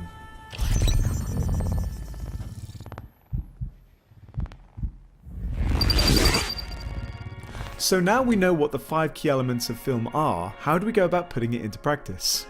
Well, I've recently been studying Kenneth Branagh's 2021 film Belfast with my students, so let's use that as an example. The first thing I get my film students to do is a bit of background reading to help us figure out what the director's motivation behind the film was. Don't get me wrong, there's an awful lot to be said for going into a film absolutely blind. Part of the beauty of all art is interpretation.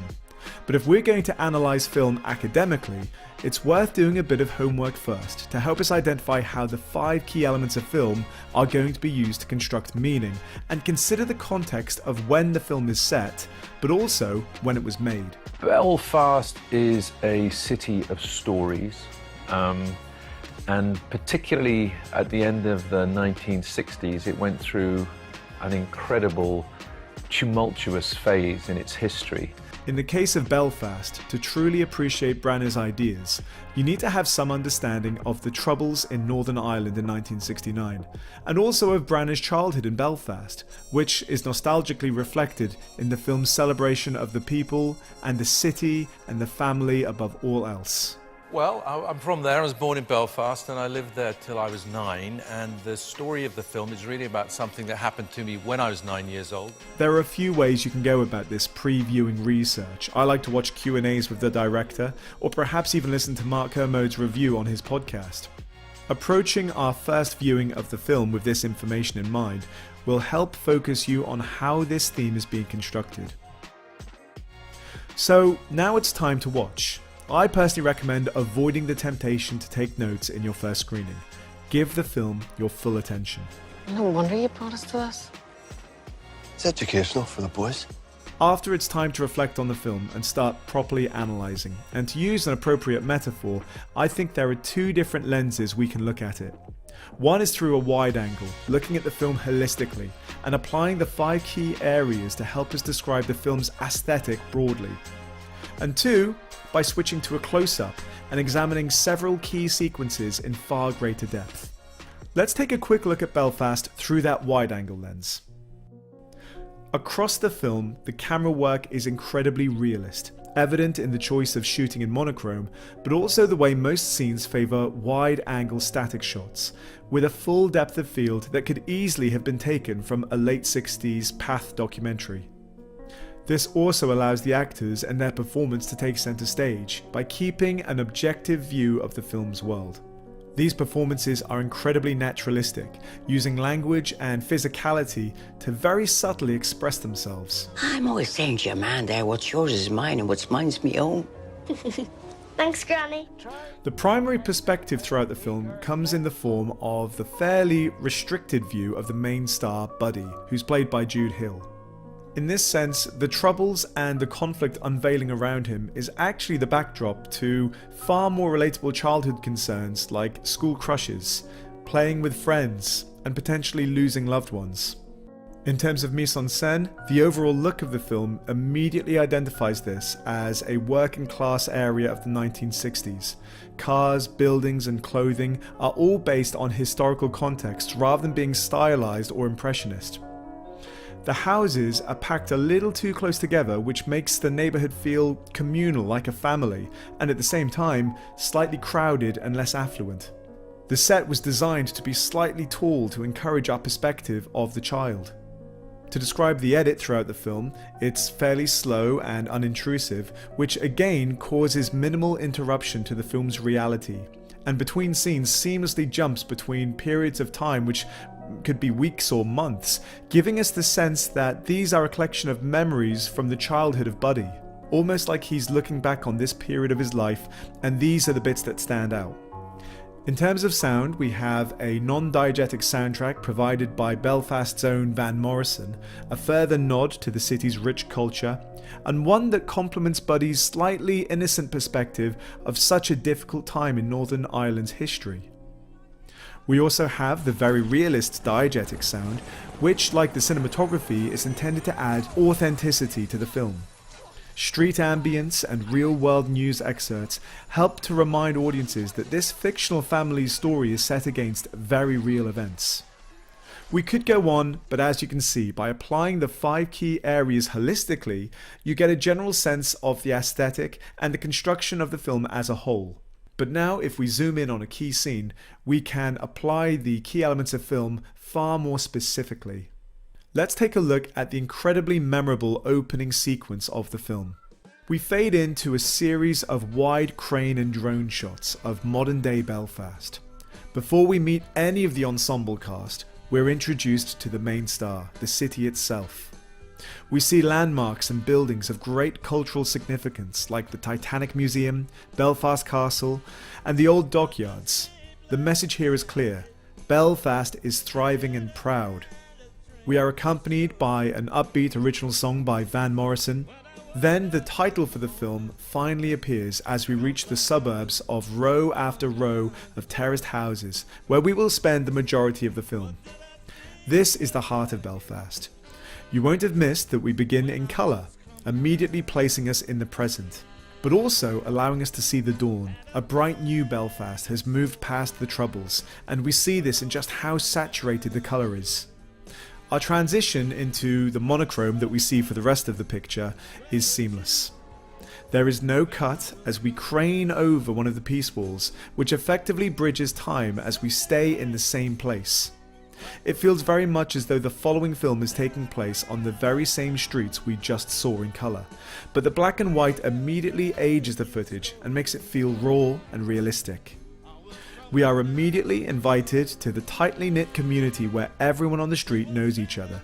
Neighbours stand outside their doors chatting, and as a group beckon for the main character to come back home for dinner, there is a sense of community, and we are part of it, as the lack of any cutting suggests. There's a real sense of calm and presence and activity, and we take it all in with a controlled freehand wide shot that takes in every part of the set and the characters. The performance of the entire cast is very naturalistic and understated, and nowhere is this more evident than in the main character Buddy, who we first meet while he's play fighting dragons using a wooden sword and a dustbin lid. His youthful nature is carefree and innocent. Listen to the way he speaks to his neighbours without a care in the world. Hello, Mrs. Ford. Have you been fighting any dragons? Only a couple. I got a couple in my house. Was that right, Mr. West? Aye. And can you lend us a shield, buddy? I'll see what I can do. Say hello to your daddy for me, will you? Will do, buddy. We are abruptly stopped in our tracks with an orbiting mid-shot that tracks around Buddy as the troubles begin. This innocent expression from just moments ago was replaced by genuine confusion when armed Protestants march around the corner. By framing them out of focus in the distance, they aren't given individual identities. They are fellow Irishmen, indistinguishable from those who live on this street. Each time we pass Buddy in an orbit, we see his expression change to concern, and as the sound becomes muffled until it reaches utter silence, a Molotov is thrown and Buddy's face becomes a picture of absolute terror. The slow meandering pace of the previous wide shots of the community are replaced by rapid chaotic handheld mid-shots and close-ups that create a very sudden sense of panic. This only works because of the contrast of what we had before. Buddy cries out for his mum, and suddenly the toy weapons from the previous scene are being used as defensive items against stones. Clearly violence in the real world is not like the imagining of Buddy a moment ago, and his whole reality in this moment has shifted. Don't move! Well! We could go on, but this demonstrates how we can analyze film from two different perspectives. The wide shot, talking holistically and about the aesthetic as a whole, and then close up on a beat by beat basis. And if you think back to our original question, how does a film communicate its major themes and ideas using the 5 key elements of film? If you follow the 3 steps, you should find the more you practice the skill, the more you'll find yourself analyzing without even trying, and you'll appreciate film on a whole new level. I'd like to take this opportunity to give a huge shout out to Dave Dunlap, my first ever YouTube member, and encourage you to let me know what films you'd recommend for analysis in the comments below. As always, thank you very much for watching, and I'll see you next time.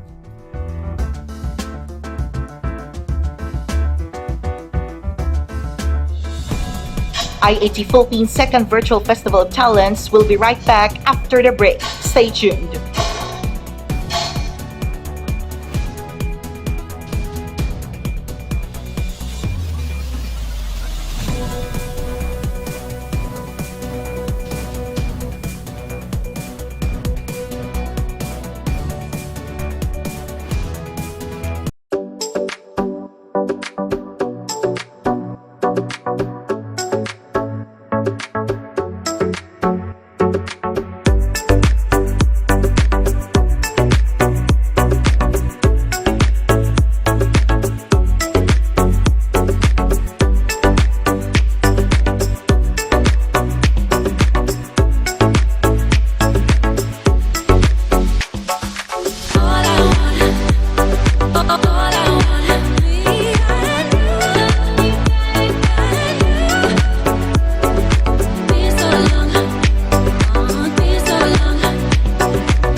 Have you ever wondered and asked why we Catholics do novenas in honor of our patrons and the purpose of doing it?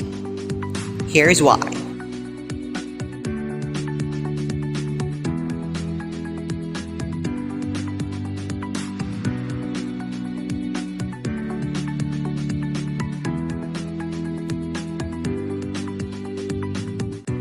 The novena is a kind of intensified prayer which is usually done for 9 consecutive days.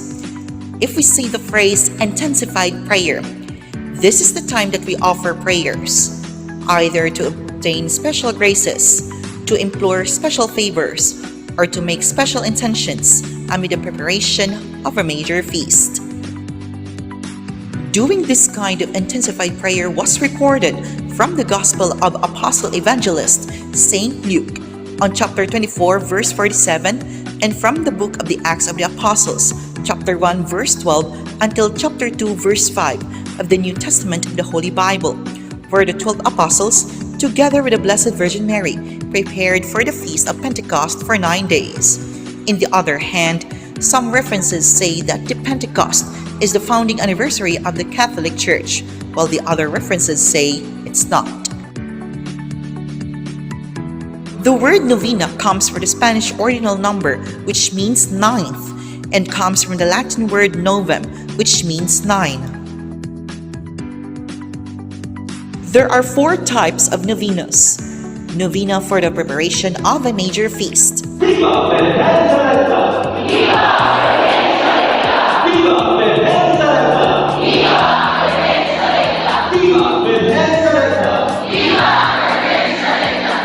Novena for mourning.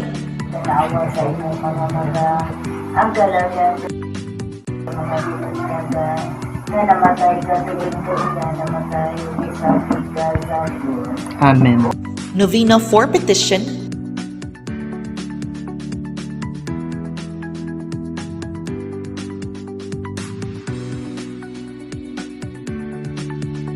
And novena for penance.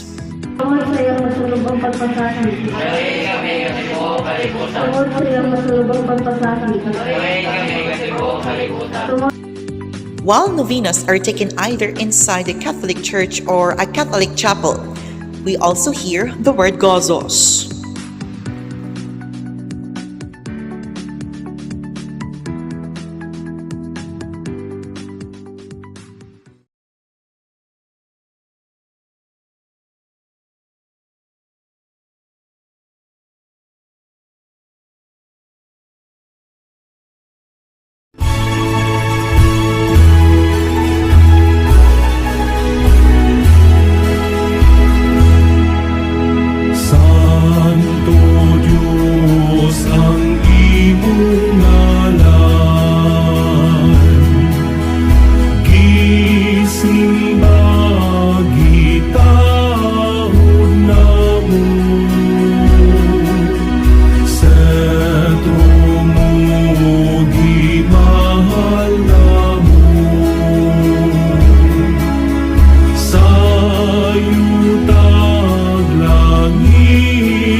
The gozos is a popular poetic compositions which are sung in honor to the Holy Trinity or the Latria, the Blessed Virgin Mary, the Hyperdulia, Saint Joseph, the Protodulia, and to the saints, Dulia.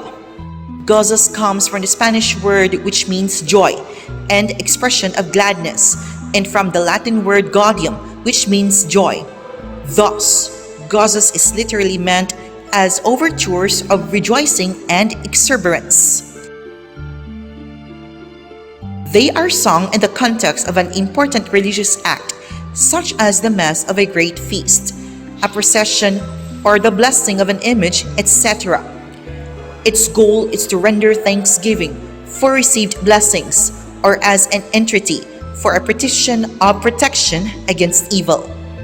Of a written or oral character, it can be traced back to the Middle Ages and are preserved in most cases in documents of great artistic value which are attempting to collect, dignify, and show.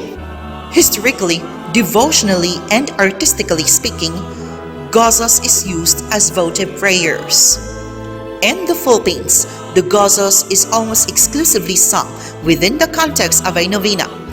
Its structure is antiphonal, that is, it is usually sung in two parts, the verses by the leader of the novena, the refrain by the rest, while in music, it is strophic, that is, all its verses are set to the same tune or melody.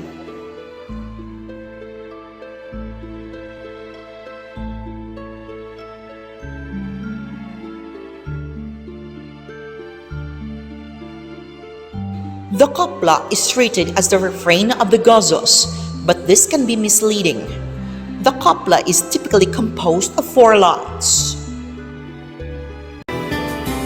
Mapinanggapon na mong ginahan sa kumasti mong anak kami imong natabangan kay paglaong ka kanamong tanan paglaong ka kanamong tanan.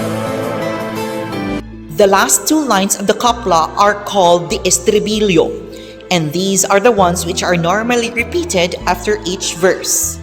If there are only 2 lines, then the entire copla is repeated after each verse.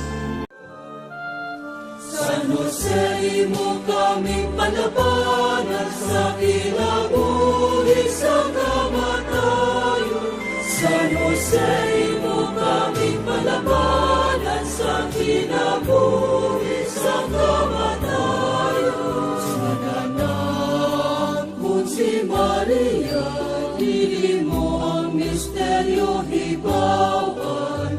Gituyo yung aming amon, nawabula ka kaniya.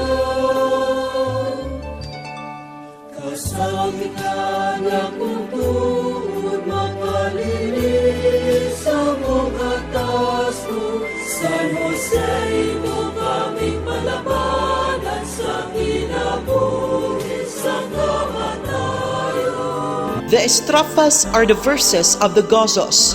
It can have a minimum of 4 lines, a standard number of 6 lines, and a maximum number of 8 lines, 2 sets of 4 lines.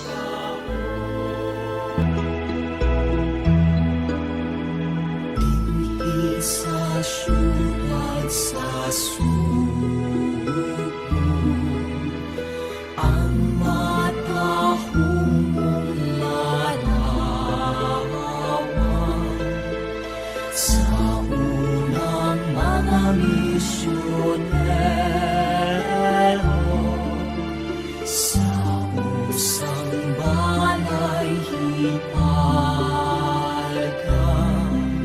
kanina ikaw nagpakita, ikanda sa imong gugma. If the estrofa has the standard 6 lines, the last 2 lines are called the letrilla, and these, together with the estribillo of the copla, are sung as the refrain. Sa Diyos na pinida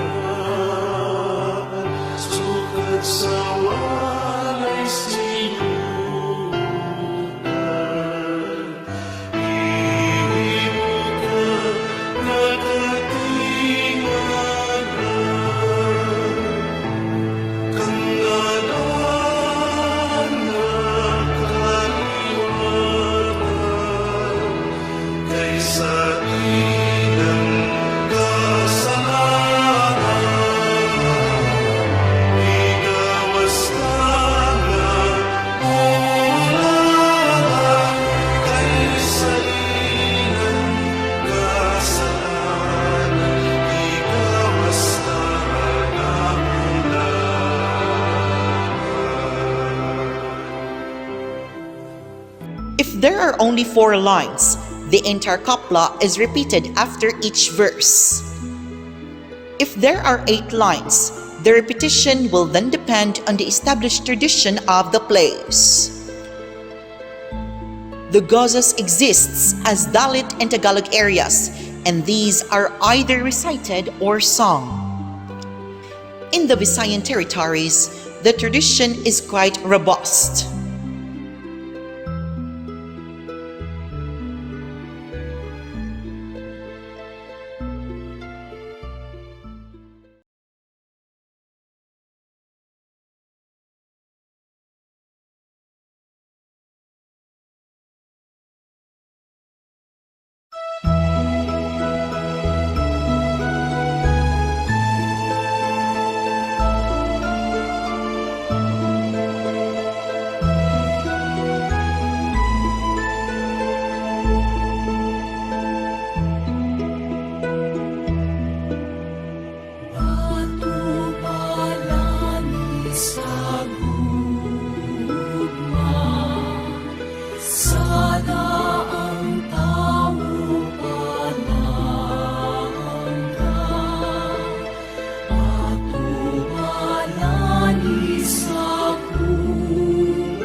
sa pagtanaw kanimo, Kristiyano, sila nahimo kanamo maluoy kaunta nga kanimo nang ilaba kanamo maluoy kaunta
kanamong dalampa,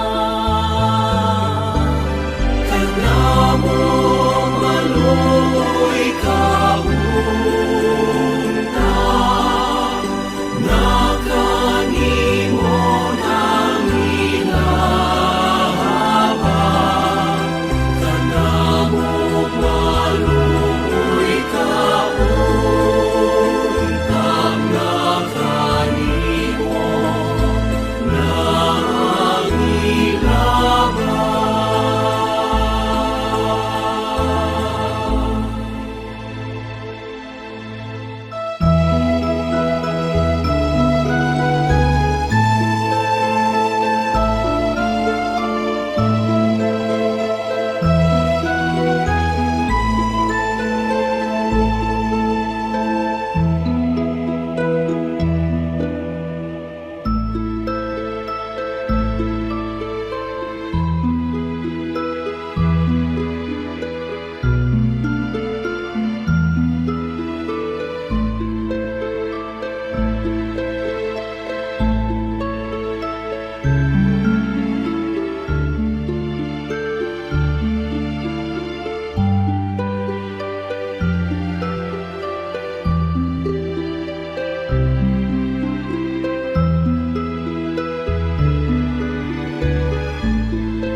Every time we hear and we sing the Batobalani Gozos, we cannot escape the reality that we become quite emotional due to our deep devotion to the Holy Child Jesus, Señor Santo Niño.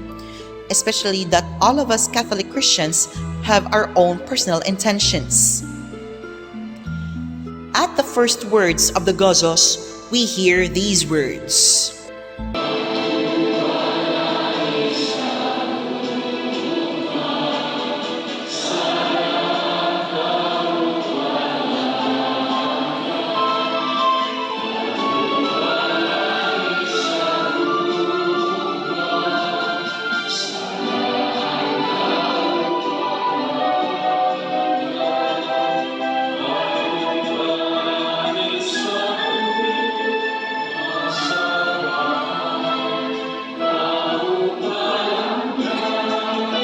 And at the chorus part.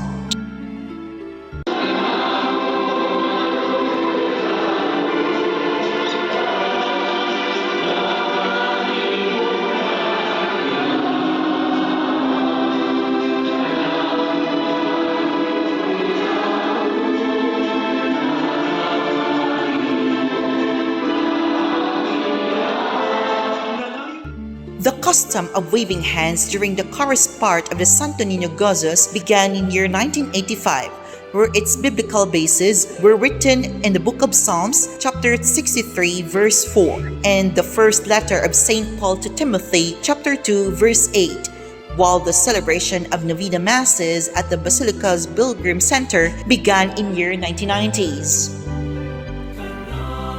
The word Batobalani means magnet, thus the Holy Child Jesus is the magnet of love, while the Cebuano word nangilaba means beseech. Cebuano linguist and journalist June Tariman at his report in Cebuano News of Solar News Channel, which is now the present CNN Philippines, said the words Bato Balani and Nangilaba are no longer used in Cebuano language in today's millennium. Nevertheless, we can still hear these words at the famous Santo Niño Gozos. At this point, let's hear the estrofas or the verses of the famous Santo Niño Gozos.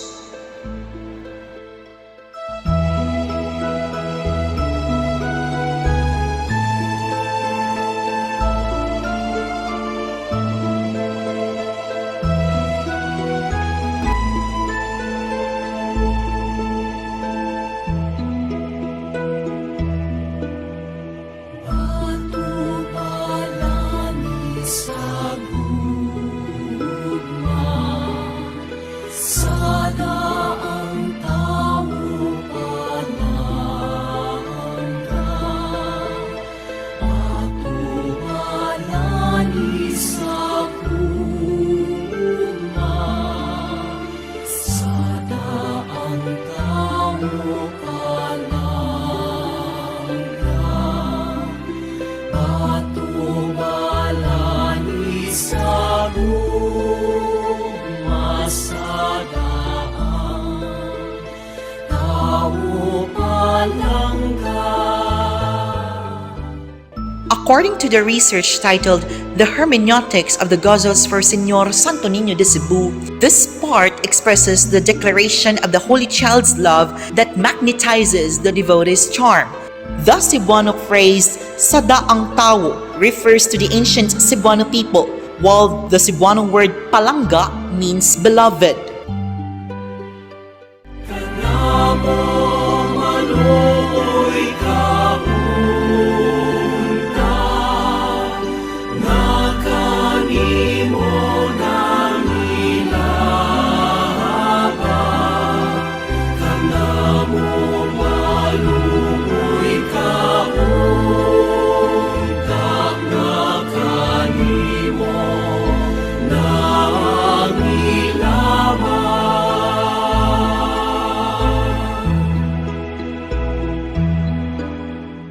The chorus part serves as the devotee's response while they are waving their hands facing to the altar where the image of Señor Santo Niño is enthroned. Because of the greatest number of crowd attending to the Novena Masses, some of the devotees stay outside of the basilica. They pay attention religiously with the singing of the gazas. They hold the image of Señor Santo Niño, raise and wave it with their hands, following the instruction of the lector and the melodious voice of the cantors. As said earlier, the custom of waving hands during the chorus part of the Santo Niño Gozos began in year 1985, where its biblical bases were written in the book of Psalm chapter 63 verse 4 and in the first letter of St. Paul to Timothy chapter 2 verse 8. Sa syudad sa suko, ang mata humularawan. Sa unang mga misyonero,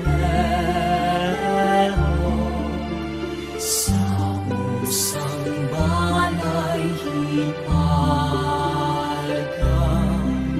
kanina ikaw nagpakita, ikanda sa imong gugma. The first verse tells about Cebu City, where it became the center of Christianity in the Philippines through Spanish missionaries. The Cebuano phrase, "Sa usang balay hipalgan," depicts the story of Kaplag, where the Holy Child Jesus was found by a soldier named Juan Camus amid the burned nipa houses on April 28, year 1565. Hiludhan ka o gisimba, ni atong mga kapalian, sa kanan mga katawhan, sa mga punuan nila, kaysa pagtanaw kanimo Kristiyano, sila nahimo. The second verse speaks about the Christianization of the early Cebuanos, in which the worship of the Santo Niño or the Holy Child starts for these people, kneeling and asking for blessings and protection. To worship means to practice latria, which means that the Holy Trinity alone must be only worshipped. Ang simbahan di patihinto, ni atong mga tawhanan, aron ang larawan nimo, dunay usang ulo.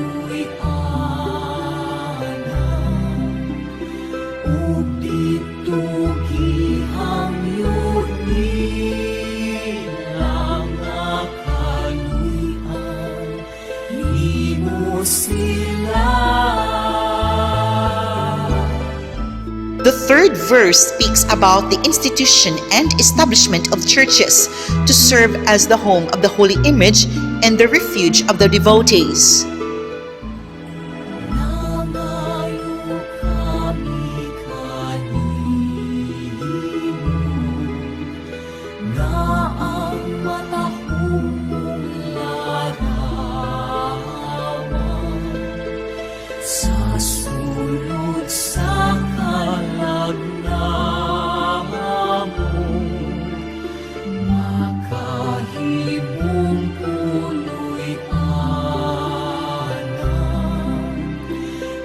Sa tanang kinahanglan,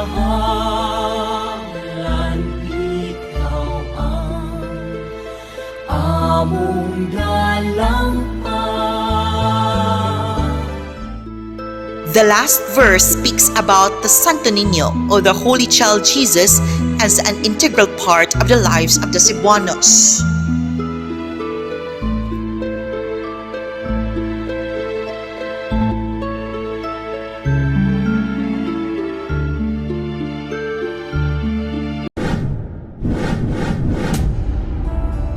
In spite of the fostering popularity of the simplified in the 1980s version of the Batobalani Gozos, which is well known today by the devotees, some parts of Cebu province are still stuck in practicing the old version of the Gozos. The Gozos and Boljoon municipality still contains the words printed in the old novena booklets published in year 1908 and even as far back as year 1858 and accessible in the archives of the National Library of Spain. It also has a different tune. It is sung when the town celebrates the feast of the Santo Niño on the first Sunday of January.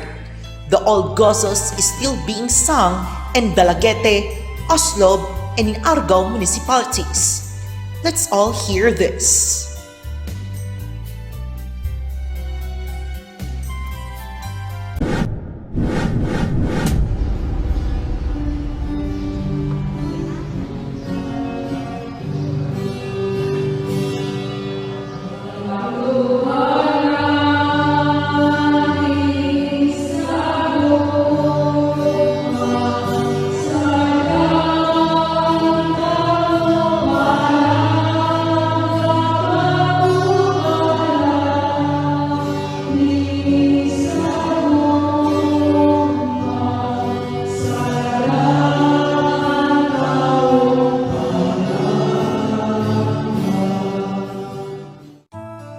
Additionally, the copla or the refrain of the Santo Niño Gozos serves as the estrofa primera or the first verse, which expresses the declaration of the Holy Child's love that magnetizes the devotee's charm. As mentioned in our Trivia Express segment earlier, the Cebuano word Batobalani means magnet, while the Cebuano phrase Sada ang Tao refers to the ancient Cebuano people, and the other Cebuano word palanga means beloved.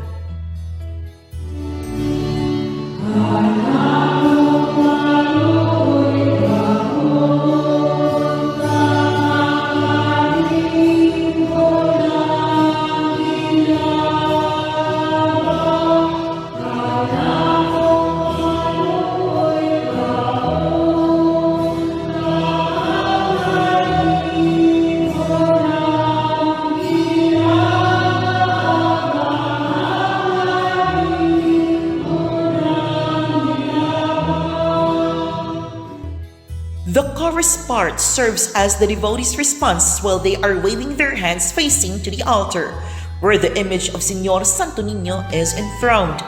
Because of the greatest number of crowd attending the novena masses, some of the devotees stay outside of the basilica. They pay attention religiously with the singing of the gozos. They hold the image of Señor Santo Niño, raise and wave it with their hands, following the instruction of the lector and the melodious voice of the cantors. As mentioned in our Trivia Express segment earlier, the custom of waving hands during the chorus part of the Santo Niño Gozos began in year 1985, where its biblical bases were written in the Book of Psalms, chapter 63, verse 4, and the first letter of St. Paul to Timothy, chapter 2, verse 8. On the other hand, the words Batol-Balani and Nangilaba are no longer used in Cebuano language in today's millennium. Nevertheless, we can still hear these words at the famous Santo Niño Gozos.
The Estrofa Segunda y Tercera, or the second and the third verses of the Gozos, speaks about Cebu, or Cebu, the country's first ever capital city, when it became the center of Christianity in the Philippines through Spanish missionaries, to be exact, the Agustinians.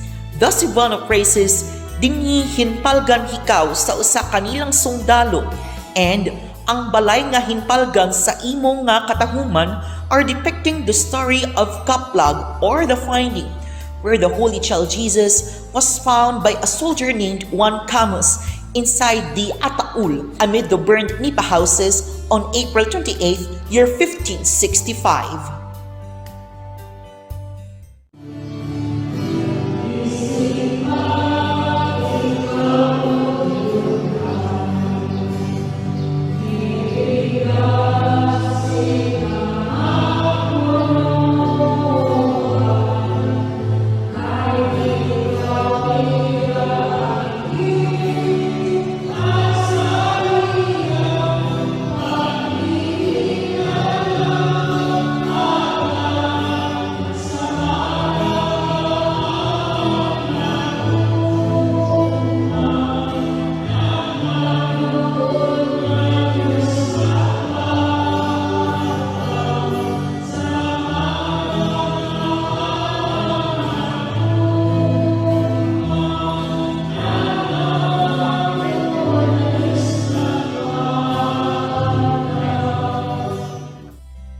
The Estrofa Cuarta, or the fourth verse, speaks about the Christianization of the early Cebuanos, where the worship of the Santo Niño, or the Holy Child, starts for these people, kneeling and asking for blessings and protection.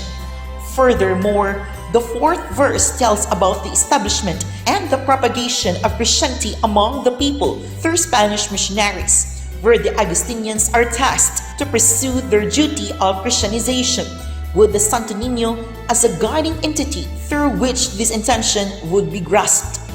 Historically, the fourth verse proves that Miguel Lopez de Legazpi became the first Governor General of Cebu, and ecclesiastically, this tells about the practice of latria, where it teaches the Father, the Son, and the Holy Spirit, that is, the Holy Trinity alone, must be only worshipped.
The Estrofa Quinta, or the fifth verse, speaks about the institution and establishment of churches to serve as the home of the holy image. Way back in our history, the fifth verse lies congruent or parallel to the founding of the convent of the Santo Niño de Cebu on April 28th, year 1565 by Father Andres de Urdaneta, the same date of the arrival of the Legazpi Urdaneta expedition in the island of Cebu. On May 8th of the same year, when Legazpi and his men planned the urbanization of Cebu City, they provided a location for the establishment of the church and the convent of San Agustin, where the image of Santo Niño was found. The Basilica Minore del Santo Niño, or formerly known as San Agustin Church, was constructed on the very first location where the image was found by a soldier named Juan Camus, as said earlier, where it was initially made out of bamboo and mangrove palm and is claimed to be the oldest parish in the Philippines. Furthermore, Cebu City was renamed El Pueblo del Santísimo Nombre de Jesus, or the City of the Most Holy Name of Jesus, in honor of the Santo Niño.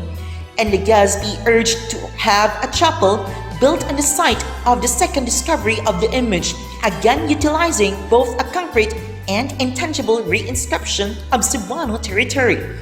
Moreover, Legazpi announced that the grounds where the image of the Santo Niño has been found and the area around which would be reserved for a church and monastery in which the Holy Child will be permanently enshrined for the veneration of all the future generations.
Estrofa Octava, or the 8th verse, tells about the Cebuanos' old practice of bringing the Santo Niño image to the sea and submerging it in water to ask for rain, while the estrofas Sexta, Septima, Novena y Decima, or the 6th, 7th, 9th, and the 10th verses are depicting about the Santo Niño, or the Holy Child's role as an integral part of the lives of the Cebuanos.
This presentation is presented to you by Cebu Technological University, Office of Internationalization and ASEAN Integration, and yours truly, IAT Philippines.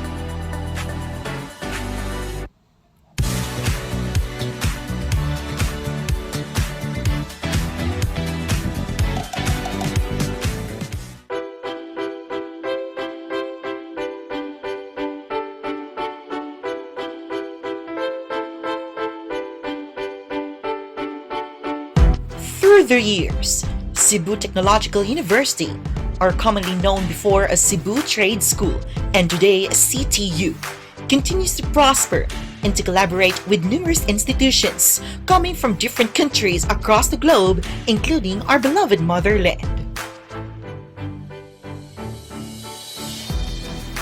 Amid the health crisis we face due to pandemic, CTU brings the Filipino spirit by showing competence and resiliency with equipped knowledge. Moreover, CTU continues to elevate quality higher education and to provide knowledge and disciplines that matter, and to receive numerous achievements and awards through its core and commitment for being a premier and multidisciplined university.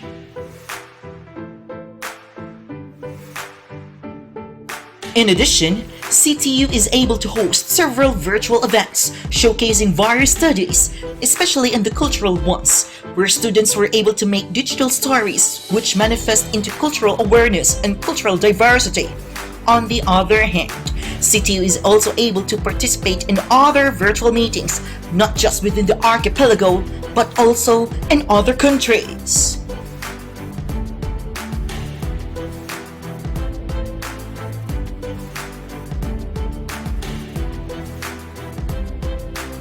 As time passes, CTU will continue to prosper and to aim for internationalization, for it is a premier and multidisciplined university.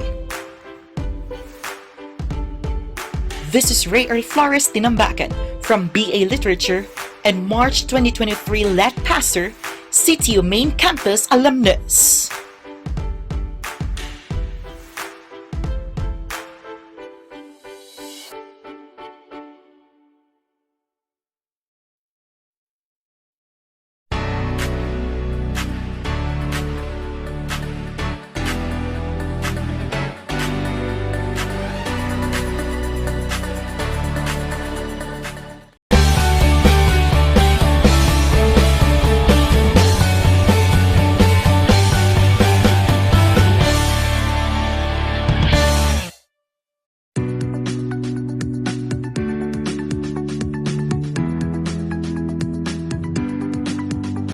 Philippines was first divided into 13 regions when the late 10th President Ferdinand Edrali Marcos Sr., the longest reigning president from 1965 until 1986, signed these 4 presidential decrees.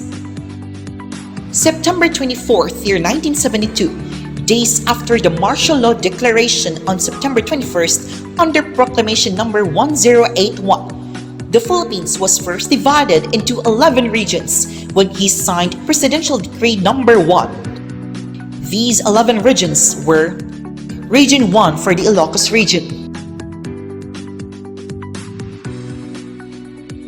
Region 2 for the Cagayan Valley region, Region 3 for Central Luzon region, Region 4 for Southern Tagalog region, Region 5 for Bicol region,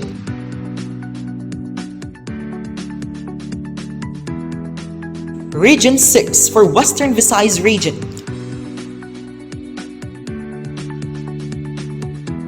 Region 7 for Central Visayas region,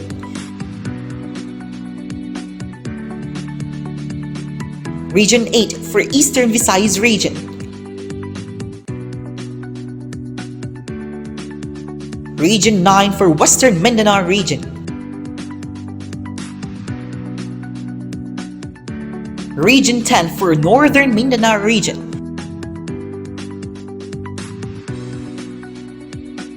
and Region 11 for Southern Mindanao region. 3 years and 10 months later, on July 7th, year 1975, he signed Presidential Decree number 742 for adding Region 12, the Central Mindanao region.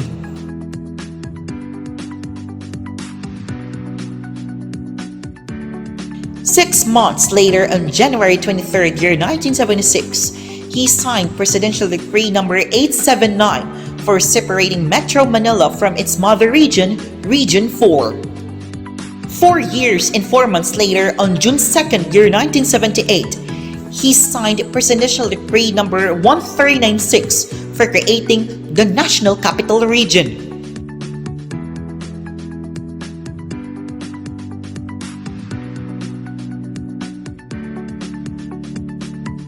After the late President Marcos Sr. signed 4 mentioned presidential decrees, the late 11th and first woman president, Maria Corazon Juanco Aquino, added 2 regions under 1 executive order and 1 Republic Act. 9 years and 1 month later, on July 15th, year 1987, year after the first EDSA revolution, and 5 months after the effectivity of the 1987 Constitution, she signed Executive Order number 220 for creating the Cordillera Administrative Region.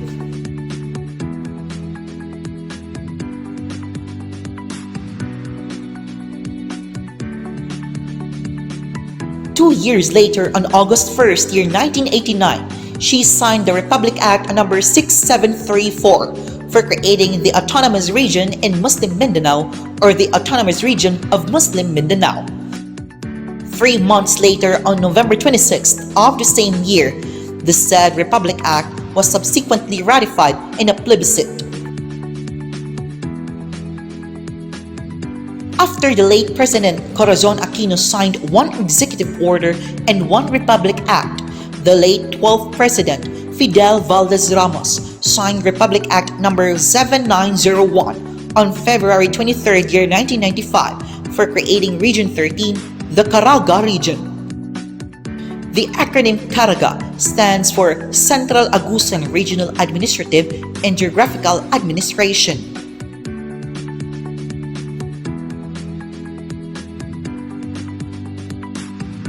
Six years later, on September 19th, year 2001, the 14th and the second woman president, Gloria Macapagal Arroyo, signed Executive Order number 36 for reorganizing 3 regions in Mindanao, namely Region 9 for Zamboanga Peninsula,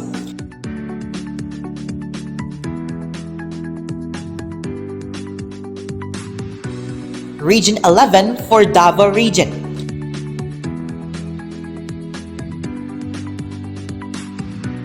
Region 12 for Staff Sergeant.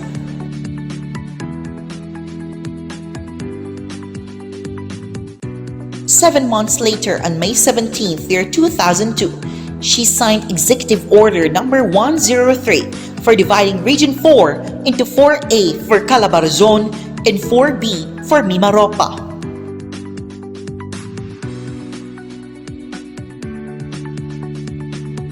Controversially, the late 15th President Benigno Simeon Juanco Aquino III and the 16th President Rodrigo Roa Duterte made their own executive orders. The late President Benigno Aquino III signed Executive Order number 183 on May 29th, year 2015 for creating the Negros Island region, separating Negros Occidental from Region 6 and Negros Oriental from Region 7, while President Duterte signed Executive Order number 38 on August 7th, year 2017 for abolishing Negros Island region and for returning Negros Occidental and Negros Oriental to its mother regions. And lastly, on July 27th, year 2018, President Duterte signed Republic Act number 11054 for establishing the Bangsamoro Autonomous Region in Muslim Mindanao, or Bangsamoro Autonomous Region of Muslim Mindanao, or BARM, and for effectively replacing the former ARM, or ARMM. The law was ratified in a plebiscite on January 25th, 2019.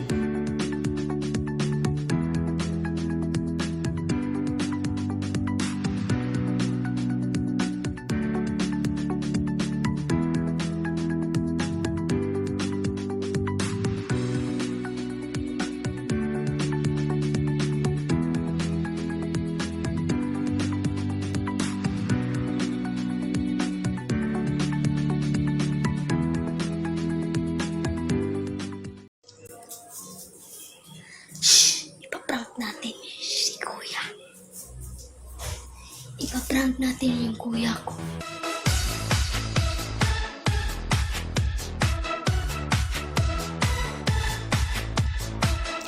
Adrian Nino, the name given from names Rito Jr. and Annalisa, and was named in honor of the Holy Child Jesus, Señor Santo Niño. According to Very Well Family website, the name Adrian comes from Latin word which means son of Adria, and a form of a Roman name Adrianus or Hadrianus, which means from Hadria, a town from northern Italy near the Adriatic Sea, while the name Niño comes from Spanish word which means the male child or the boy child. Meanwhile, in Charlie's Names website, the name Adrian ranked the 448th as the most popular names of 2023.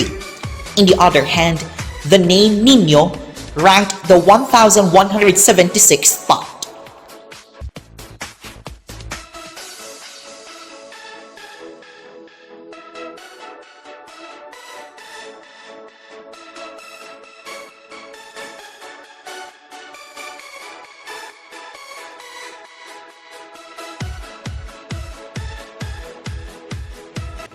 Hello, happy birthday, Adrian. I wish you all the best in life and always take care. God bless. Hello there, Adrian. Your kuya here. Happiest birthday to you. More birthdays to come and padayon lang sa imong dream job or dream course in the future. God bless you as always.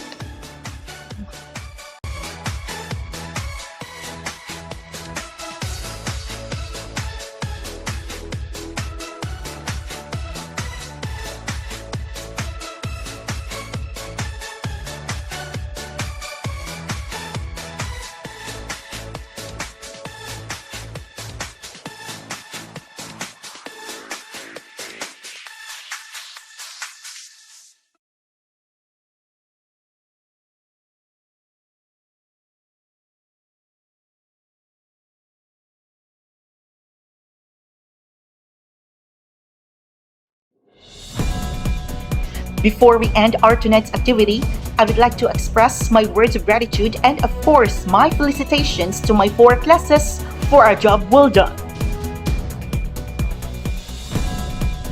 That will be all for our tonight's activity. To watch a replay in our other videos, please feel free to visit the official social media accounts of IAT Philippines.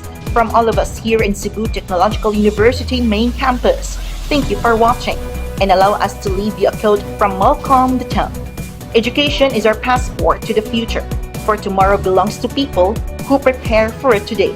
This has been yours truly, VJ Pendleton Thompson, Luzon, Visayas, Mindanao, and outside the Philippines. See you for academic year 2024-2025.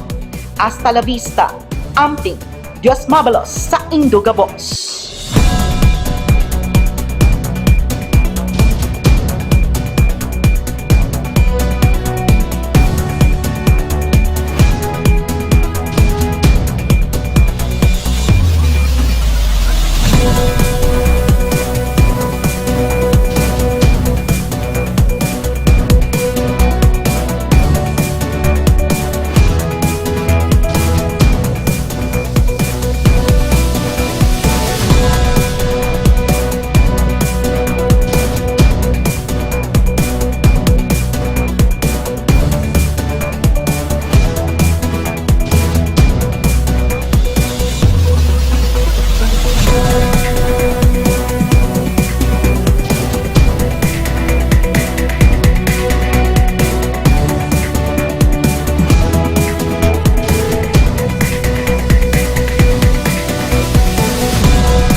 Maria, kabayo sa pagtulog. Maria, inahan ni Jesucristo, ang sabi ko sa kadagatan. Dalagan mo kami, kami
aming tanan. Ave, Ave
Time for new adventures.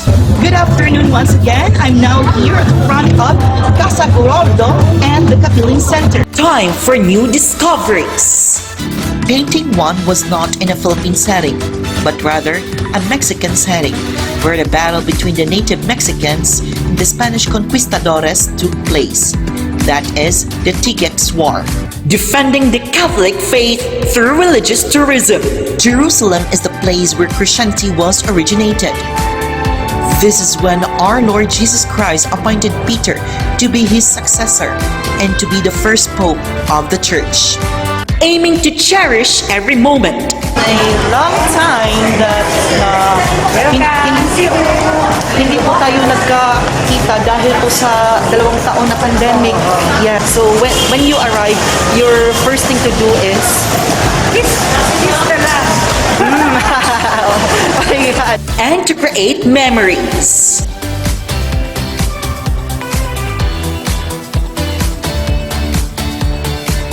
Luzon, Visayas, Mindanao, and outside the Philippines. Ito ang mas pinalakas ug mas gipalapda. Este el nuevo IAT Philippines.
serafines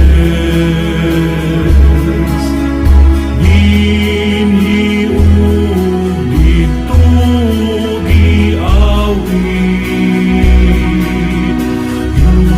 yudalupa sa pagtuo Santo Santo Santo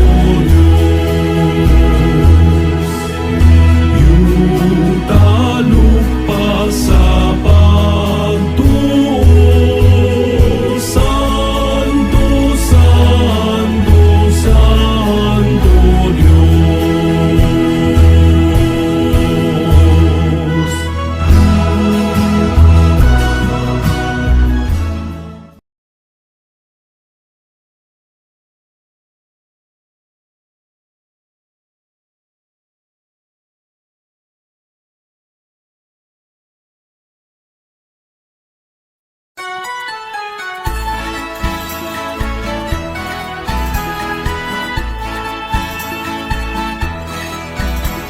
Maria ay nasa Pilipinas. Manaliti kami sa mga katalagan. Agapan kami at sa manluluwas. Si Kristo nga anak mo, upang ang kagawasan. Paginawa kining among mga pag-angko, nagikan gayud sa kasing-kasing namo. Mga pagdua kami masubok ang mga liupo, luwasa kami sa dayong kasubo. Maria ay nasa Pilipinas. Analiti kami sa mga katalagan. Agapan kami at sa manluluwas. Si Kristo nga anak mo, upang ang kagawasan. Agapan kami at sa manluluwas. Si Kristo nga anak mo, upang ang kagawasan.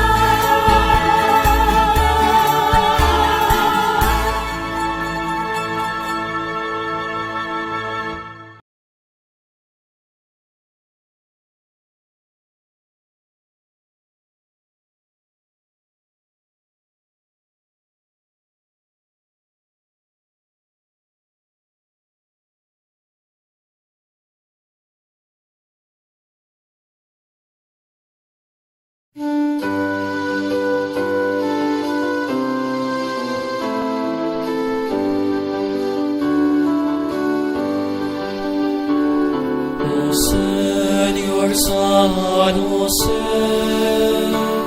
matarong kagayot, ang imong kinabuhi, santos nga matuod. Oh Señor San Jose, makita kang takos, kamo may magdalan kay sa baba nga si Jesus. O Señor San Jose, esposo nga putli, sa inahan sa Diyos, putliyon mo kami. O Señor San Jose, bantayan mo kami sa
I love Cebu.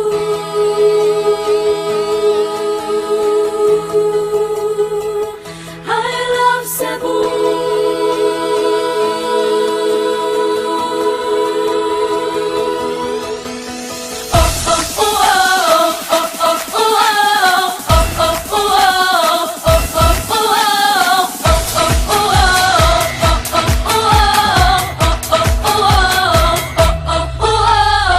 Daw paraiso ang kaanindot mo. Ang mga tao wag gid kay ikareklamo. Bisag asa ko paingon way buwas ang pagdaig ko. Magpabilin ka ning dughan ko. I love Cebu. Bahandi ka ning dughan ko. I love Cebu. Isingit ko ning kalibutan. Angay lang na ikaw ipasigarbo ko. I love Cebu.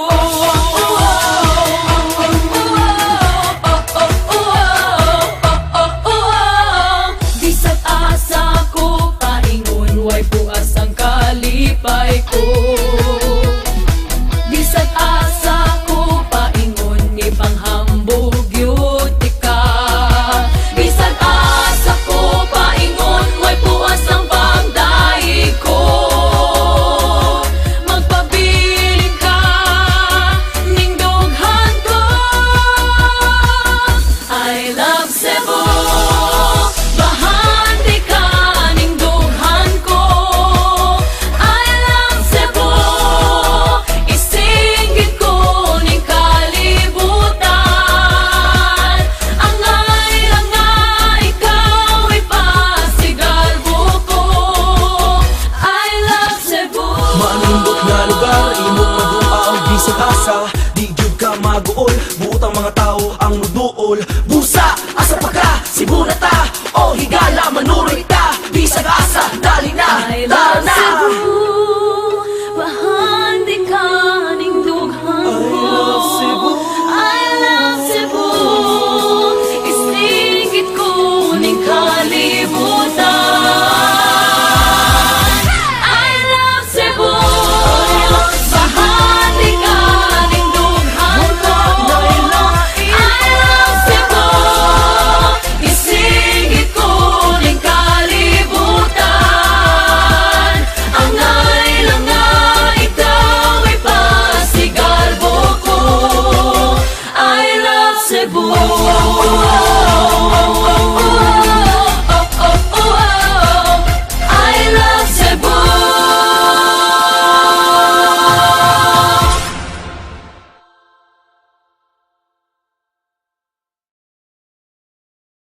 Kalintan kusang kaugalian